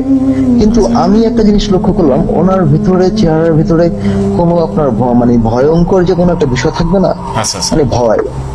হ্যাঁ, ওই ব্যক্তির মানে আছে না যে আমরা আসলে প্যারানর্মাল জিনিস দেখলে যেটা ভাবি যে চোখ থাকবে বড় বড়, লাল টাল হয়ে থাকবে, হ্যাঁ, এই ধরনের না। একদম মানে কি বলে, একদম মানুষের যে একদম মৌলিক, একদম নর্মাল, হ্যাঁ, মৌলিক যে বৈশিষ্ট্য থাকে মানুষের, জাস্ট সেইটাই। তো দাঁড়াই আছে 20-25 মিনিট দেখলাম। দেখার পরে দেখলাম কি, উনি জাস্ট কোনো কথা নাই, উনি একদম হেঁটে হেঁটে ওই মাঠ থেকে হেঁটে হেঁটে হেঁটে হেঁটে হেঁটে হেঁটে আস্তে আস্তে আস্তে আস্তে হচ্ছে আমাদের দরজার দিকে চলে আসতেছে। ও মাই গড! তখন তো মানে আমার না পুরো ঠান্ডা হয়ে গেছি। হ্যাঁ, যদিও আমাদের রুম লাইট অফ করা, হ্যাঁ, আমরা তো জাস্ট ছোট্ট একটা ছিদ্র দিয়ে দেখতেছি দুজনে। ওকে দেখলাম সে ওখান থেকে ঘুরে আমাদের দরজা ক্লোজ করে, কিচেন রুম ক্লোজ করে, সে ওই যে সামনে যে বাড়িটার কথা বলছি, সামনের বাড়ির দিকে জাস্ট হেঁটে চলে গেল। আচ্ছা তো এর মধ্যে সাহস পেলাম কিভাবে, আমাদের পাশের রুমের যেহেতু তখন কারো পার্সোনাল দেখা গেছে আপনার অনেকের, যেমন আমাদের রুমটা আর পাশের আমাদের একটা রুম, আমাদের পার্সোনাল ওয়াশরুমটা ছিল রুমের ভেতরে, বাট ওই যে একটা কিচেন রুম এইটা ইউজ করতাম পুরো বাড়ির মানুষ। হ্যাঁ, তো পরে আপনার দেখলাম পাশের রুম থেকে 1-2 জন উঠছে। সেই সাহসে আমি আর আমার বের হইলাম, উঠা হচ্ছে আপনার কি বলে ওই সাজটা আমরা নিয়ে আসলাম। Okay. পিঠাটিটা যতটুকুই হয়েছে ওগুলা ছেঁকে টেকে আগুন দিয়ে পরে নিয়ে আসলাম। পরের দিন সকালবেলা হচ্ছে সেই বাড়িওয়ালা নানুরে আম্মা হচ্ছে নানা ডাকতো, আর আমরা ডাকতাম বড় আব্বা। হ্যাঁ, খুব ভালো সম্পর্ক ছিল। তো পরে আম্মা জিজ্ঞেস করলো যে নানা আপনি কি রাতের বেলা আসছিলেন কিনা। হ্যাঁ, ওকে হ্যালো, হ্যাঁ হ্যাঁ আমি শুনতে পাচ্ছি ভাই, বলেন। আচ্ছা। আচ্ছা হ্যাঁ তো পরে আম্মা ওনার কোয়েশ্চেন করলো, উনি বললো যে কই না তো, আমি তো রাতে আসি নাই রে। হ্যাঁ, আচ্ছা আচ্ছা তো তখন আম্মা সব ডিটেলস বললো। হ্যাঁ, তো পরে উনি যেটা বললো সেটা হচ্ছে যে ওনার আব্বা, হ্যাঁ, ওনার আব্বা হচ্ছে জিন পালতো। ও মাই গড হ্যাঁ, জিন পালতো, মেবি ওই জিনিসটাই হচ্ছে ওনার আব্বার হচ্ছে দেখা গেছে। হ্যাঁ হ্যাঁ, ওনার আব্বার রূপ ধারণ। হ্যালো হ্যালো হ্যালো আসিফ ভাই, বন্ধুরা মিসকমিউনিকেশন হচ্ছে, আমরা চেষ্টা করছি এই মুহূর্তে আবারও আসিফ ভাইয়ের কাছে ফিরে যেতে, একটু অপেক্ষা করবেন। হ্যাঁ আসিফ ভাই শুনতে পাচ্ছেন? হ্যাঁ জি, হ্যাঁ শুনতে পাচ্ছি। জি ভাই বলেন। তো পরে আম্মু হচ্ছে সেই নানুকে জিজ্ঞেস করলো যে নানু বিষয়টা হচ্ছে মানে এরকম যে আপনি কি রাতের বেলা আসছিলেন কিনা বাসায়, আমাদের বাসাতে। তো পরে উনি বললো কই না তো, আমি তো আসি নাই। তো কি হয়েছে বলতো? পরে আম্মু বললো যে আমি তো রাতে এই জিনিসটা আমি দেখছি। ওকে তো পরে বললো যে দেখ আসলে বিষয়টা হচ্ছে কি, আমার আব্বা হচ্ছে জিন পালতো। হ্যাঁ, সেটা হচ্ছে হয়তো বা মেবি সেটার আমার আব্বা হয়তো বা আমার রূপটা ধরে, আমি যেহেতু বড় ছেলে, আচ্ছা আচ্ছা হ্যাঁ, আমার রূপটা ধরে হয়তো বা আমার আব্বা, আমি এটা শুনছি অনেক ভাড়াটিয়াদের মুখে, আমি নিজেও কয়েকবার ফেস করছি। আচ্ছা। বাট এটা কোনো প্রবলেম, উনি কোনো প্রবলেম করে না কারো। হ্যাঁ, আচ্ছা আচ্ছা এই তো তোরা ভয় পাস না, এটা কোনো ব্যাপার না, এটা সাধারণ একটা ব্যাপার, আর তোরা কখনো এটা দেখে ভয় পাবিও না, আর উনি তোদেরকে কোনো ক্ষতিও করবে না। আচ্ছা, যাই হোক, পরে এটা একটা গেল। আর আমার আব্বার হচ্ছে একটা বিষয়, এই ছোট ছোট বিষয় আর কি এগুলো। আচ্ছা আচ্ছা আমার আব্বার একটা বিষয়, সেটা হচ্ছে আপনার মেবি ধরেন 88, 89, 90 দিকে, 89-90 এরকমই হবে। হ্যাঁ, তো এই টাইমে আব্বা হচ্ছে আপনার ঢাকা থেকে, আমরা তখন বাড়িতে বাগেরহাটে, ওকে হ্যাঁ, বাগেরহাটে থাকতাম। তো গিয়েছিলাম বাগেরহাটে বেড়াইতে, তখন আমি অনেক ছোট। আপনি জাস্ট আমি কত হবে 3-4 বছর বয়স হবে, আমি তখন দৌড়াদৌড়ি করেই একদম বাড়ন্ত বয়স আর কি। হ্যাঁ, ওকে তো গেলাম আম্মুর সাথে বাড়িতে গেলাম। যাওয়ার পরে বলে রাখা ভালো যে আমি লাস্ট এপিসোডে মেলে বলেছিলাম যে আমার নানির ভাইয়ের গ্রাম সম্পর্কে Exactly, বলেছিলাম। exactly, হ্যাঁ হ্যাঁ হ্যাঁ হ্যাঁ, ওই গ্রামটা সম্পর্কে আমি একটু বলি। ওটা হচ্ছে যে দেবরীর বাজারের কথাটা বলেছিলাম, হ্যাঁ, হ্যাঁ, দেবরীর বাজার, এক্স্যাক্টলি। দেবরীর বাজার। সেই দেবরীর বাজারের পাশে, দেবরীর বাজারে ঢুকতেই একটা পুকুর আছে হাতের টানে, আর টানের পুকুরের ঠিক ডান পাশে আবার হচ্ছে একটা বাবুদের আমলের জমিদার বাড়ি যেটা বলে, ওটা আমার হচ্ছে খালার বাড়ি। Okay. মানে আমার খালাকে ওই বাড়িতে দিয়ে দেওয়া হয়েছে। আচ্ছা, হ্যাঁ, তো ওই বাড়ি নিয়ে অনেক ঘটনা আছে, সেটা আমি আরেকটা টাইম ইনশাল্লাহ আমি বলবো। আর অবশ্যই, আমার লাইফে হচ্ছে প্রচুর স্টোরি আছে, আমি স্টিল নাও আমি এগুলা সাফার করতেছি। আমরা চাই যে তো- আপনি আরো যেন বেশি বেশি ঘটনা পাঠাতে পারেন, বা ঘটনা চাই আপনার কাছ থেকে, বুঝছেন? বিকজ অবশ্যই তো, খুব অবশ্যই। কম মানুষেরই হয়তো বা এরকম মানে সামনাসামনি প্যারানর্মাল ঘটনা ঘটতে দেখা, এটা এটা কিন্তু এক প্রকার আমার কাছে যেটা মনে হয় যে এটা এক প্রকার সাফল্যের ব্যাপার বা গর্বের ব্যাপার। বিকজ আমার সাথে তো এমন কিছু হয়নি, সামনাসামনি দেখছি, হয়তো বা অবয়ব দেখছি বা সামথিং লাইক দ্যাট, বাট আপনারা যেটা যে একেবারে রিয়েল চোখের সামনে দেখছেন, so এটা একবার এক প্রকার সাফল্যের ব্যাপার। যাই হোক, আমরা এরকমই ঘটনা চাই। সাফল্য কিনা আসলে দেশবাই জানি না, আসলে বিষয়টা হচ্ছে কি যে খুব পীড়াদায়ক। হ্যাঁ, এটা একটা তো অবশ্যই পীড়াদায়ক যারা একটা ব্যাপার। যারা দেখে বা যারা ফিল করে বা যাদের সাথে ঘটে, এটা মানে খুবই ভয়ঙ্কর কিছু, এবং ভয়ঙ্কর জিনিসটা নিশ্চয়ই ভালো কিছু। না, কখনোই না। আসলে প্যারানর্মাল জিনিসগুলো যার সাথে ঘটে একমাত্র সেই বুঝতে পারে যে আসলে কি ঘটলো। Exactly, exactly. তো ওই টাইপটায় দেখা গেছে কি আমার নানুর বাড়িতে দেখা গেছে তখন আমাদের শহর এত ডেভেলপ না। হ্যাঁ, ওকে, আমাদের বাগেরহাট এত ডেভেলপ না। আব্বা হয়েছে কি রাতে ধরেন ঢাকা থেকে, তখন এখন তো অনেক অল্প সময় আমরা গ্রামে চলে যেতে পারি, আচ্ছা। হ্যাঁ, বাসে করে। তো আব্বা হচ্ছে কি তখন হচ্ছে আপনার যত বড় গাড়ি ভালো ছিল, হানি ছিল, সোয়াগ ছিল, যাই ছিল না কেন, এগুলার অনেক রাস্তা ঘুরে টুরে বাগেরহাট যেতে হইতো। ওকে, তো আব্বা দেখা গেছে কি আপনার বিকেলের গাড়িতে, বিকেল না মেবি এটা হতে পারে দুপুরের 3টা-4টার গাড়িতে উঠছে। তো আব্বার পৌঁছাইতে পৌঁছাইতে সে যেখানে 6-7 ঘন্টায় পৌঁছানোর কথা, সেখানে আরো আড়িচার ফেরির জন্য হয়তো বা আরো সময়টা বেশি লেগে গেছে। আচ্ছা, হ্যাঁ, তো আব্বা বাড়িতে গিয়ে পৌঁছাইছে তখন কয়টা হবে, রাত 12:30-1টা হবে। আচ্ছা, আর তখন হচ্ছে আব্বু হচ্ছে তখন একটা ঘড়ির প্রচলন ছিল, সিকো 5 একটা ঘড়ি ছিল, অনেক দামি। আচ্ছা, হ্যাঁ, তো এই ঘড়িটা আব্বা ইউজ করতো। তো এই আব্বা যেভাবে বললো আর কি, যে আমি যখন হচ্ছে আমাদের ওই গ্রামের নানুর বাড়ি, ওই গ্রামের নাম বলি, গ্রামের নাম হচ্ছে কাড়াপাড়া। হ্যাঁ, আচ্ছা, আচ্ছা। এখানে আমি ডিটেলস বলি, আমার এলাকার যদি কেউ শুনে থাকে ওরা বুঝতে পারবে যে বিষয়গুলো। আমরা এটাই চাই যেন ডিটেলস এর ঘটনাগুলো জানতে চাই, মানে অ্যাকচুয়ালি হ্যাঁ, অনেক ঘটনা right. তো শর্টকাটে বলে, বাট আমরা বেসিক্যালি চাই যে অনেক ডিটেইলি মানুষ জানতে পারে এবং রিলেট করতে পারে হ্যাঁ, যে আসলে এই কি জিনিসটা হয়েছিল। জানার তো দরকার। হ্যাঁ, যেমন Exactly. দেখা গেছে অন্যান্য প্রোগ্রামে আমরা শুনছি যে যেটা জায়গার নাম বলা যাবে না, থাক না বললেই নয়। হ্যাঁ, এক্স্যাক্টলি, কিন্তু না, আসলে বিষয়গুলো এমন না। একটা জায়গা যদি ওইভাবে সঠিকভাবে বলা যায়, তাহলে দেখা গেছে একটা মানুষ ওই জায়গাটা থেকে একটু সেফটি ভাবে চলার চেষ্টা সেফটি ভাবে করবে। চলতে পারবে, এবং এই জায়গাটা সম্পর্কে জানবো। অনেক কিছু আছে না যেটা জানবো। অজানাই থেকে যায়, কেউ জানতে হয়ে গেল ওইখানে গেলে আমার প্রবলেম হইতেই পারে, আমি একটু সেফটি ভাবে চলা না হলেও তো সেটাও তো মানে অ্যাটলিস্ট জানা থাকলো যে এরকম সময় এরকম হয়েছিল কোনো এক কালে, তাই না? এটা জানতে Right. পারতো আর কি। তো পরে আব্বু গেল রাত কয়টা, 12:30। উনি হচ্ছে আমাদের বাগেরহাট বাস স্ট্যান্ড, যেটা বর্তমানে এখন উন্নত মানের। আচ্ছা। হ্যাঁ, বাস স্ট্যান্ড এখন অনেক উন্নত মানের, কিন্তু তখন ছিল আপনার বাস স্ট্যান্ড এখন যেখানে, তখন এইখানে ছিল না, ছিল হচ্ছে গ্রামের ভিতরে বাজারে। আচ্ছা, তো ওইখান থেকে হচ্ছে আব্বা হচ্ছে আপনার একটা ভ্যান নিল। ওই যে গ্রামে গেলে দেখবেন ছোট ছোট ভ্যান, ঢাকায় তো ভ্যান গুলো অনেক বড় থাকে, কিন্তু গ্রামের ভ্যান গুলো থাকে হচ্ছে আপনার সর্বোচ্চ 3 থেকে 3.5 হাত। আচ্ছা, হ্যাঁ, আচ্ছা, আর সাইডে হয়তো বা 2 থেকে 2.5 হাত, এর বেশি বড় ভ্যান এখনো আমাদের ওখানে নাই। হ্যাঁ, তো পরে আমরা তো ভ্যান ঠিক করে জাস্ট চলে গেল, গিয়ে এখন ভ্যান আলাকে ভাড়া পরিশোধ করে দিল। কিন্তু খুব ভয়ের ব্যাপার হচ্ছে এইখানেই যে ভ্যানওয়ালা হচ্ছে আমাদের আব্বুকে নামা দিছে আমাদের কাড়াপাড়া মোড়ে, গ্রামের মোড়ের নাম হচ্ছে কাড়াপাড়া মোড়। ওকে, হ্যাঁ, তো আব্বা খুব সাহসী ছিলেন। হ্যাঁ, ওকে, তো আব্বা এগুলো আসলে বা কি বলে প্যারানর্মাল জিনিসগুলো তোয়াক্কাই করতেন না, খুবই সাহসী মানুষ। ওরে বাবা। হ্যাঁ, মানে মানে ওই যে বললাম না, আমি আমার আব্বুর সাথে আমার প্রায় প্রচুর স্টোরি, আমি এগুলা বলে শেষ করতে পারবো না। যে আমার যেমন আমি একটু বলে রাখি, আমার বোবায় ধরার যে বিষয়টা, হ্যাঁ, এটা সম্পর্কে যদি আমি বলতে যাই, এটা আমি অন্য কোনো প্রোগ্রাম বলবো, বাট এতটুকু এখন বলি যে বোবায় ধরা যে প্রবলেমটা, এটা আমি মূলত আমার আসছে আমার আব্বু থেকে। Oh my God. হ্যাঁ, এটা খুব ভয়ঙ্কর, খুব বিভীষিকাময়, এটা নিয়ে আমি বলবো। আর আমার লাইফে স্টিল এখন পর্যন্ত ঘটতেছে। এখনো হয়? আমাদের এখনো ভাই স্টিল আমি যে বেডরুমে থাকি এখানে। হ্যালো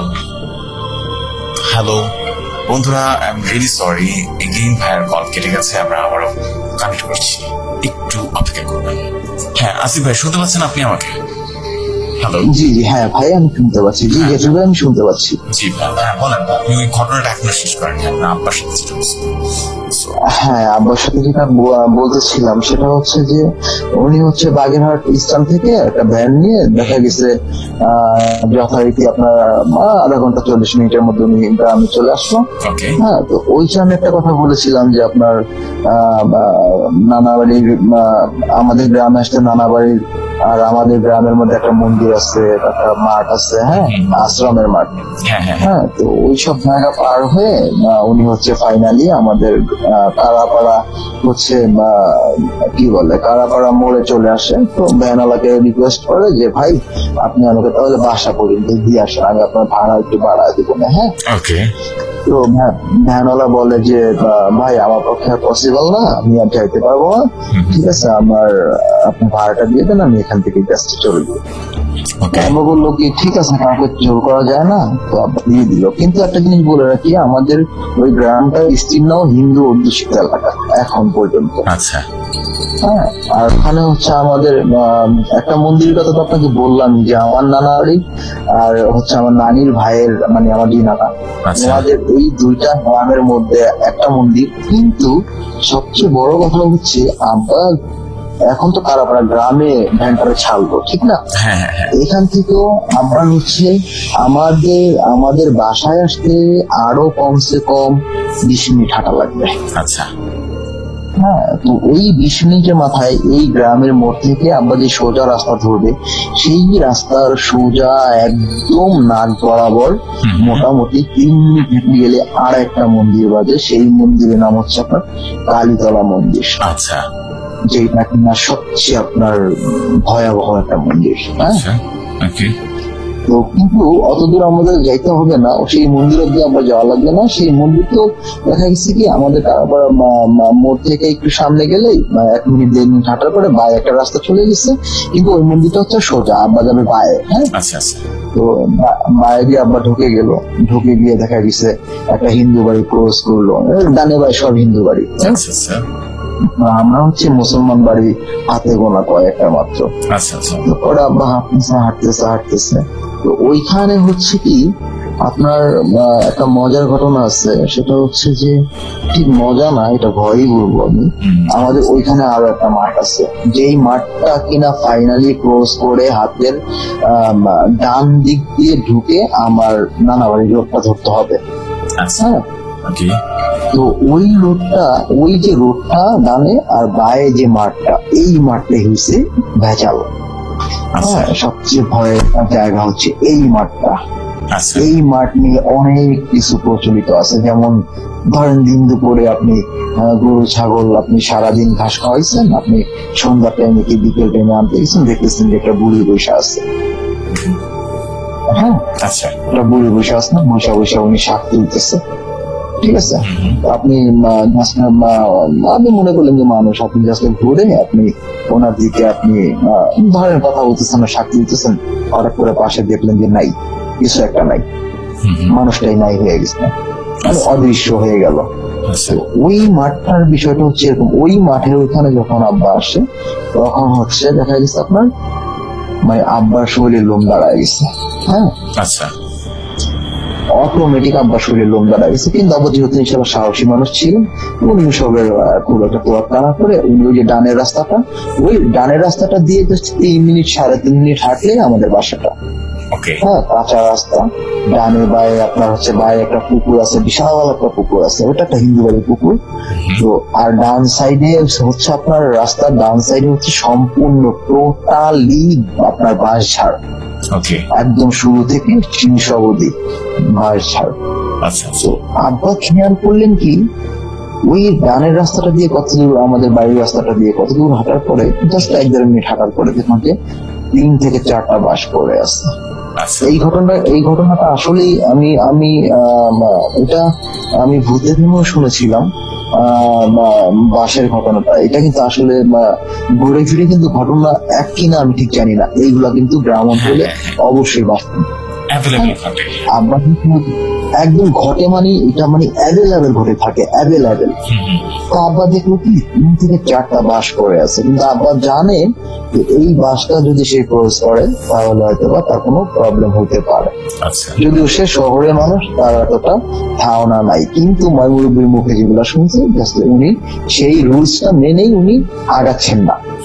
হ্যাঁ, বাসটার উপর দিয়ে গেলে হয়তো বা কিছু একটা হইতে পারে। তো আব্বা সাহস মানুষ থাকার কারণে আব্বা বলতেছে, ফাজলামি করো তোমরা না।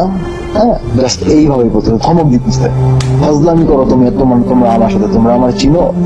হ্যাঁ, আচ্ছা তোমরা আমার চিনো, আমার হাতে যে আংটি আছে এই আংটির ছোঁয়া দিলে তোমাদের এই বাস কিন্তু খণ্ড দ্বিখণ্ড হয়ে যাবে।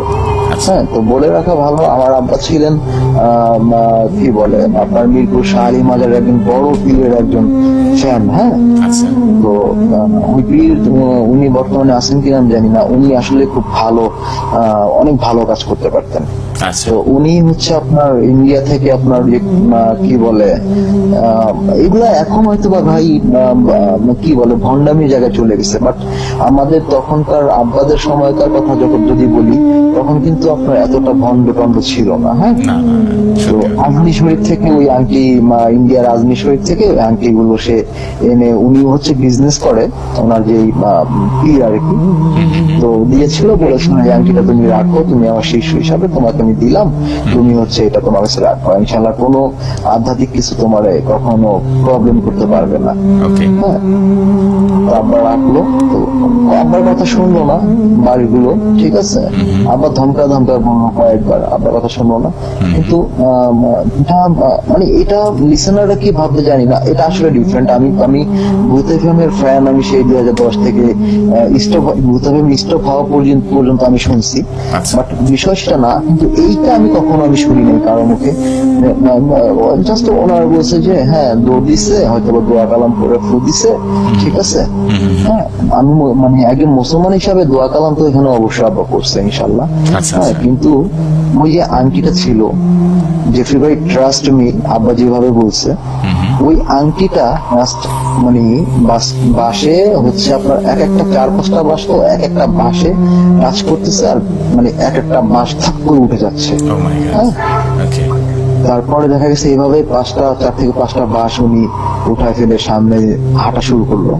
যেহেতু 3 থেকে 4 মিনিটের রাস্তা আমাদের বাসা, তো অলমোস্ট 1 থেকে 1.5 মিনিটের রাস্তা সে চলে আসছে। তো বাড়িগুলোর সরা সে হাঁটতেছে, মানে পুরা গুটগুটে অন্ধকার, এত অন্ধকার যেটা কিনা আপনার বলে বোঝানোর মতো না। এখনো অবধি আমাদের বাগেরহাট অঞ্চলটা সন্ধ্যার পরে, যেহেতু বিদ্যুৎ ব্যবস্থা স্টিল নাও এতটাও ভালো না, শুধু এখনো ভালো না। হ্যাঁ, তো শুধু সদর ছাড়া আমরা তো একটু সদর থেকে একটু ভিতরে পড়ছি। আচ্ছা আচ্ছা তো ওইখানে হচ্ছে আব্বা হাঁটতেছে, হঠাৎ করে পিছন থেকে বলতেছে, তোর অনেক সাহস না। হ্যাঁ, আচ্ছা তো আব্বা জানে যে পেছনে তাকালে আসলে এইসব ব্যাপারগুলো আরো বেশি পেয়ে বসে। হ্যাঁ, তো আব্বা বলতে সাহসের কি দেখেছিস তোরা? হ্যাঁ, আমরা শহরের মানুষ, আমরা অনেক সাহস আমাদের। হ্যাঁ, আপনার আব্বার রেসপন্স আমাদেরকে ভয় না। ও মাই গড আচ্ছা আব্বা বলতেছে, আব্বা রেসপন্স করতেছে যে আমরা শহরের মানুষ, তোরা আমাদের সাহস সম্পর্কে কি ধারণা রাখিস? কারণ উপায় তো নাই, আব্বা তো এমনিও সাহসী মানুষ। হ্যাঁ, আমি নিশ্চিত দেখছি আমার আব্বারে বোবাই ধরছে। আমি কিন্তু বড় ছেলে, তো আমি কিন্তু আমার আব্বার আশপাশে শুইতে আমি লাইক করতাম। হ্যাঁ, ওকে ওকে দেখা গেছে কি আমার একটা রুমে থাকতো, আমি আব্বার সাথে শুইতে পছন্দ করতাম ছোটবেলা থেকে। Okay. হ্যাঁ, তো একটা মোট একটা কোল বালিশ থাকতো, আব্বা থাকতো, ঠিক আছে। তো আবার দেখা গেছে আব্বার উপরে জড়া টড়া ধরে এইভাবেই শুইতাম আমি আব্বার সাথে সবসময়। অথচ আমার ছোট ভাই বোন যারা ছিল ওরা কখনো এইভাবে শুইতো না। আচ্ছা। যাই হোক, বিষয় হচ্ছে যে আব্বা বলতেছে আমরা শহরের মানুষ, তোরা আমাদের সাহস কতটা দেখেছিস, হ্যাঁ আমরা এর থেকে অনেক সাহস খেতে পারি। তো বলতেছে তোকে আমি দেখে নিব, হ্যাঁ আচ্ছা, পিছন তোকে আমি দেখে নেবো। আব্বা বলছে হ্যাঁ বলতে আব্বা বলছে তুই যা পারিস করিস, ঠিক আছে।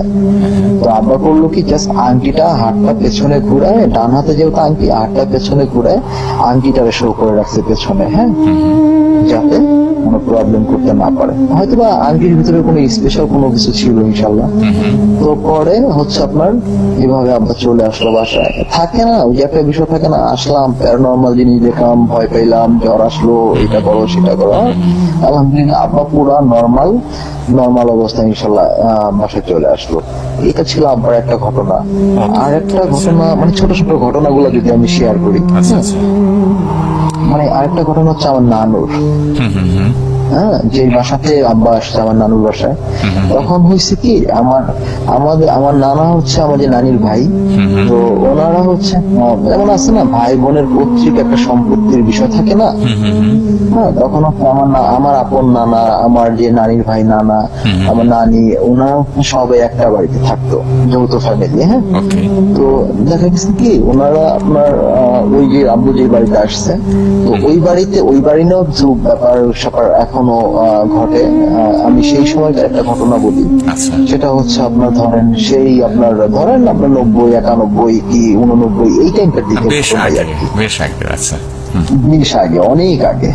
তো হচ্ছে কি যে নানু, আমার আপন নানি যিনি, উনি প্রায় সময় স্বপ্ন দেখতেন যে, আমি বলে রাখি একটু, না বললে হয়তো বা আমার লিসেনাররা বুঝতে পারবে না, আমাদের প্রত্যেকটা গ্রাম অঞ্চল বলি, ঢাকা শহর বলি, প্রত্যেকটা যাদের জায়গা তাদের নির্দিষ্ট একটা বর্ডার আছে, একটা দেয়াল আছে, হ্যাঁ।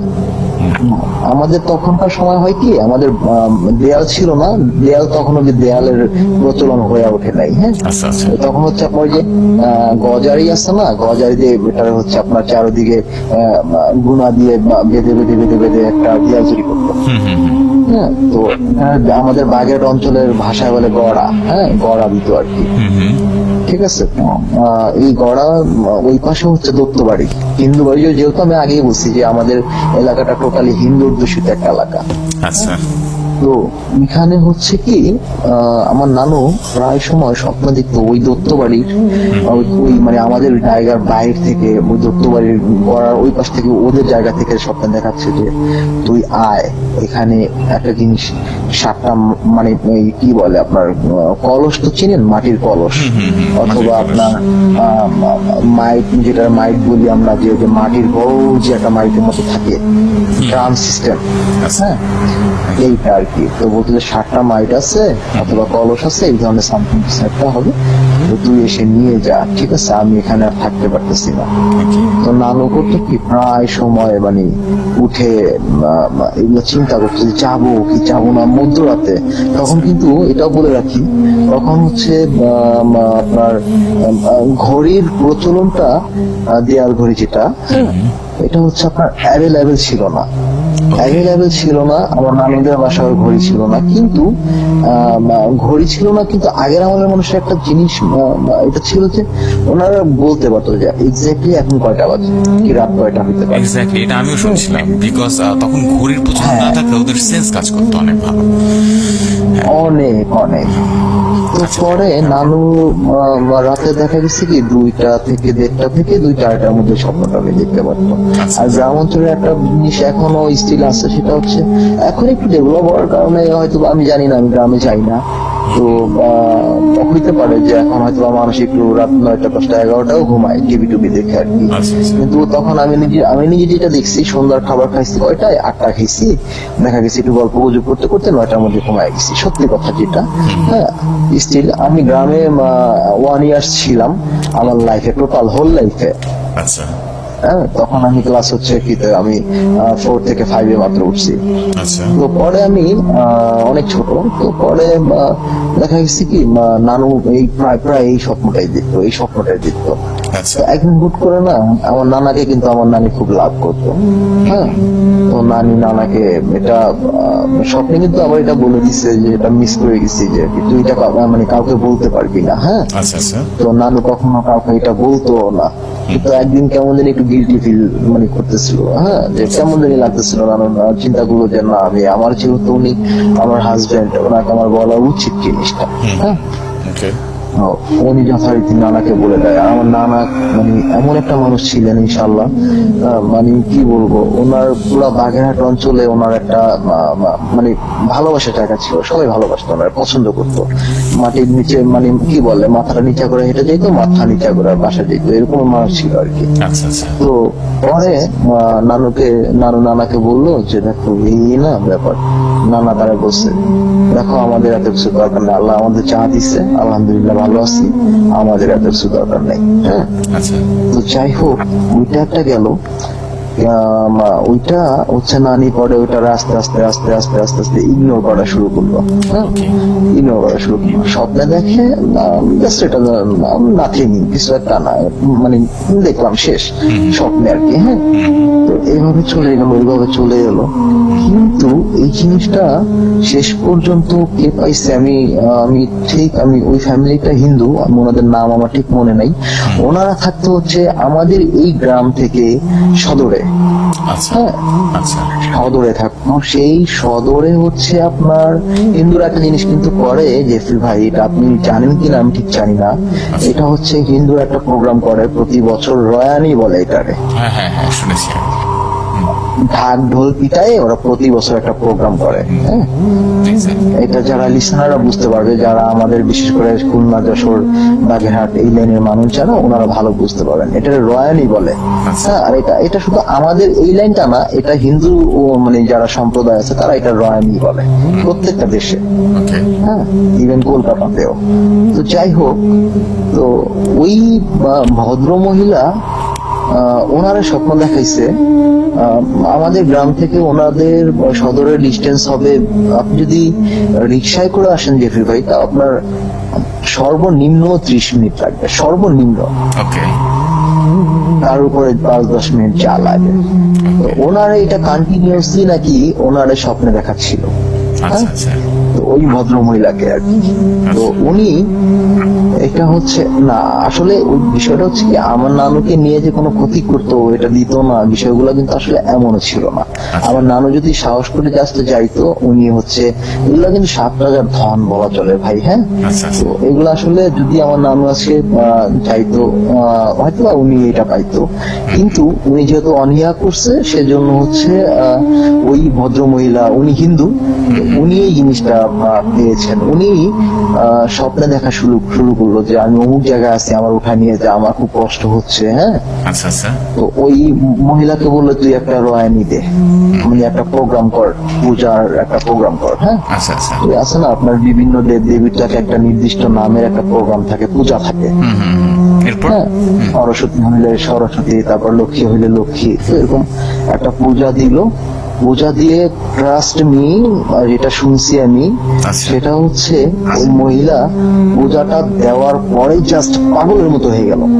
আচ্ছা পূজা দেওয়া অবধি সে হচ্ছে আপনার একদম সাবলীল ছিল, একদম সুস্থ ছিল। হ্যাঁ, আচ্ছা মানে স্বমস্তিষ্কে সে সবকিছু করছে, বাট পূজাটা দেওয়ার পরে হচ্ছে সে পুরা একদম, তার চুলগুলা সিল্কি ছিল, বাট পূজা দেওয়ার পরে তার চুল হয়ে গেছে কোকড়া।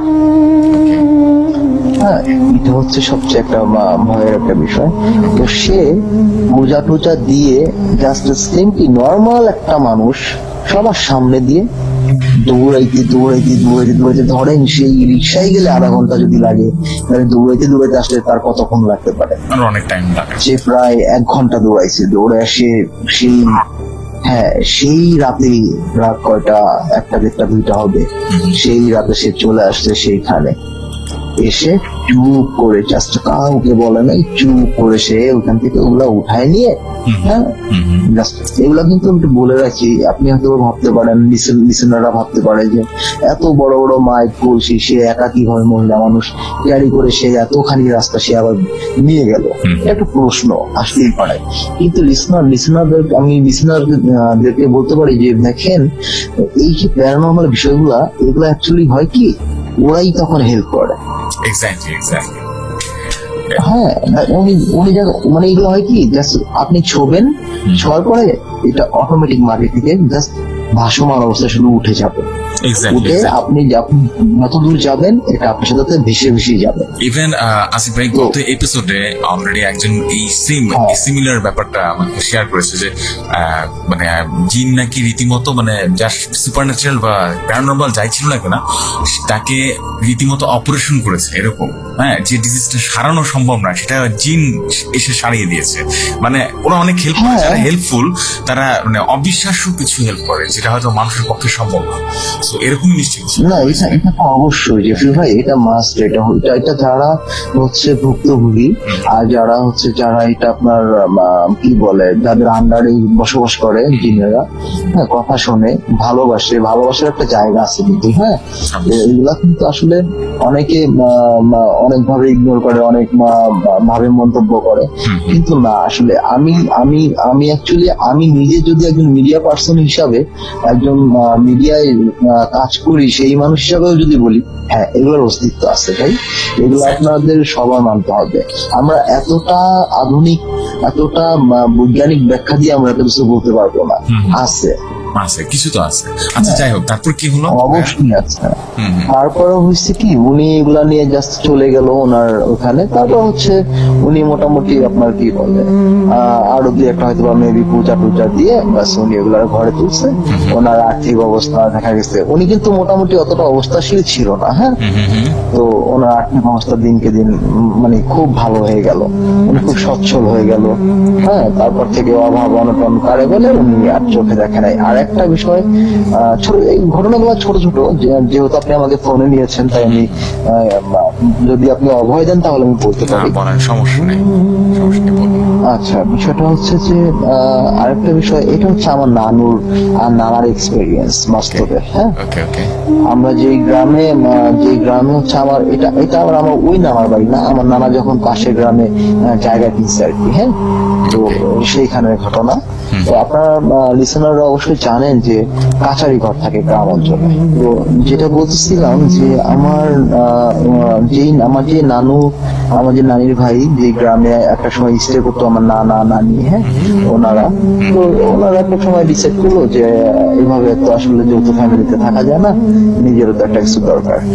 তো ওনারা বললো কি, পাশের গ্রামে কিছু মানে হিন্দুদের জায়গা তো, হ্যাঁ, তো ওনারা কিছু জায়গা একটু মানে কি বলে অল্প দামে কিনে ফেললো। এই সময়কার কথা যে ওখানে জায়গার জমির দাম অনেক কম ছিল। তো পরে দেখা গেছে কিনলো, তো আস্তে আস্তে মোটামুটি আমি যেহেতু তখন অলমোস্ট 5 উঠছি, হ্যাঁ, তখন আমি বুঝি, হ্যাঁ, তো তখন দেখা গেছে মোটামুটি আমার বয়স 10-11 তো হবেই। তো পরে আমি দেখা গেছে ওখানে আমি ওই যে বলেছিলাম এর আগে যে আমি 1 বছরের মতো গ্রামে ছিলাম, তো ওই টাইমটার কথা না, সরি, একটু মিস হয়ে গেল। আমি তখন ঢাকাতে, আমার ভাই বোনেরা হচ্ছে আম্মু সহ গ্রামে, আব্বুর কাছে, আমি ঢাকাতে মিরপুরে। তো ঘটনাটা যেটা ফ্যামিলিগত ভাবে সবার মুখ থেকে শুনেছিলাম সেটা হচ্ছে যে গ্রাম অঞ্চলে কিন্তু কাচারি ঘর আছে, এটা কিন্তু সবাই জানি আমরা, হ্যাঁ, যে ঘরটাতে কিন্তু মোটামুটি আপনার বয়োজ্যেষ্ঠরা অথবা ইয়াংরা সবসময় একটু ট্রাম খেলে, একটু লুডু এটা সেটা সন্ধ্যার পরে একটু টাইম স্পেন্ড করে, এই ধরনের একটা ব্যাপার স্যাপার থাকে কাচারি ঘরে, হ্যাঁ। তো আমার নানু হচ্ছে পার্সোনালি সেই কাচারি ঘরটা বানিয়েছিল যাতে একটু আমরা মানে সময় কাটাতে পারি, আমরা বয়োজ্যেষ্ঠরা একটু সময় কাটাতে পারি, চাটা খেয়ে গল্প গুজব করে, এরকম। তো তার পাশেই ছিল আমাদের রুমটা। আমাদের রুমের বর্ণনাটা একটু দিই। আমাদের হচ্ছে আপনার ওই যে গ্রাম অঞ্চলের একটা ঘর থাকে না, যে আপনার কাঠের দোতলা একটা ঘর, হ্যাঁ।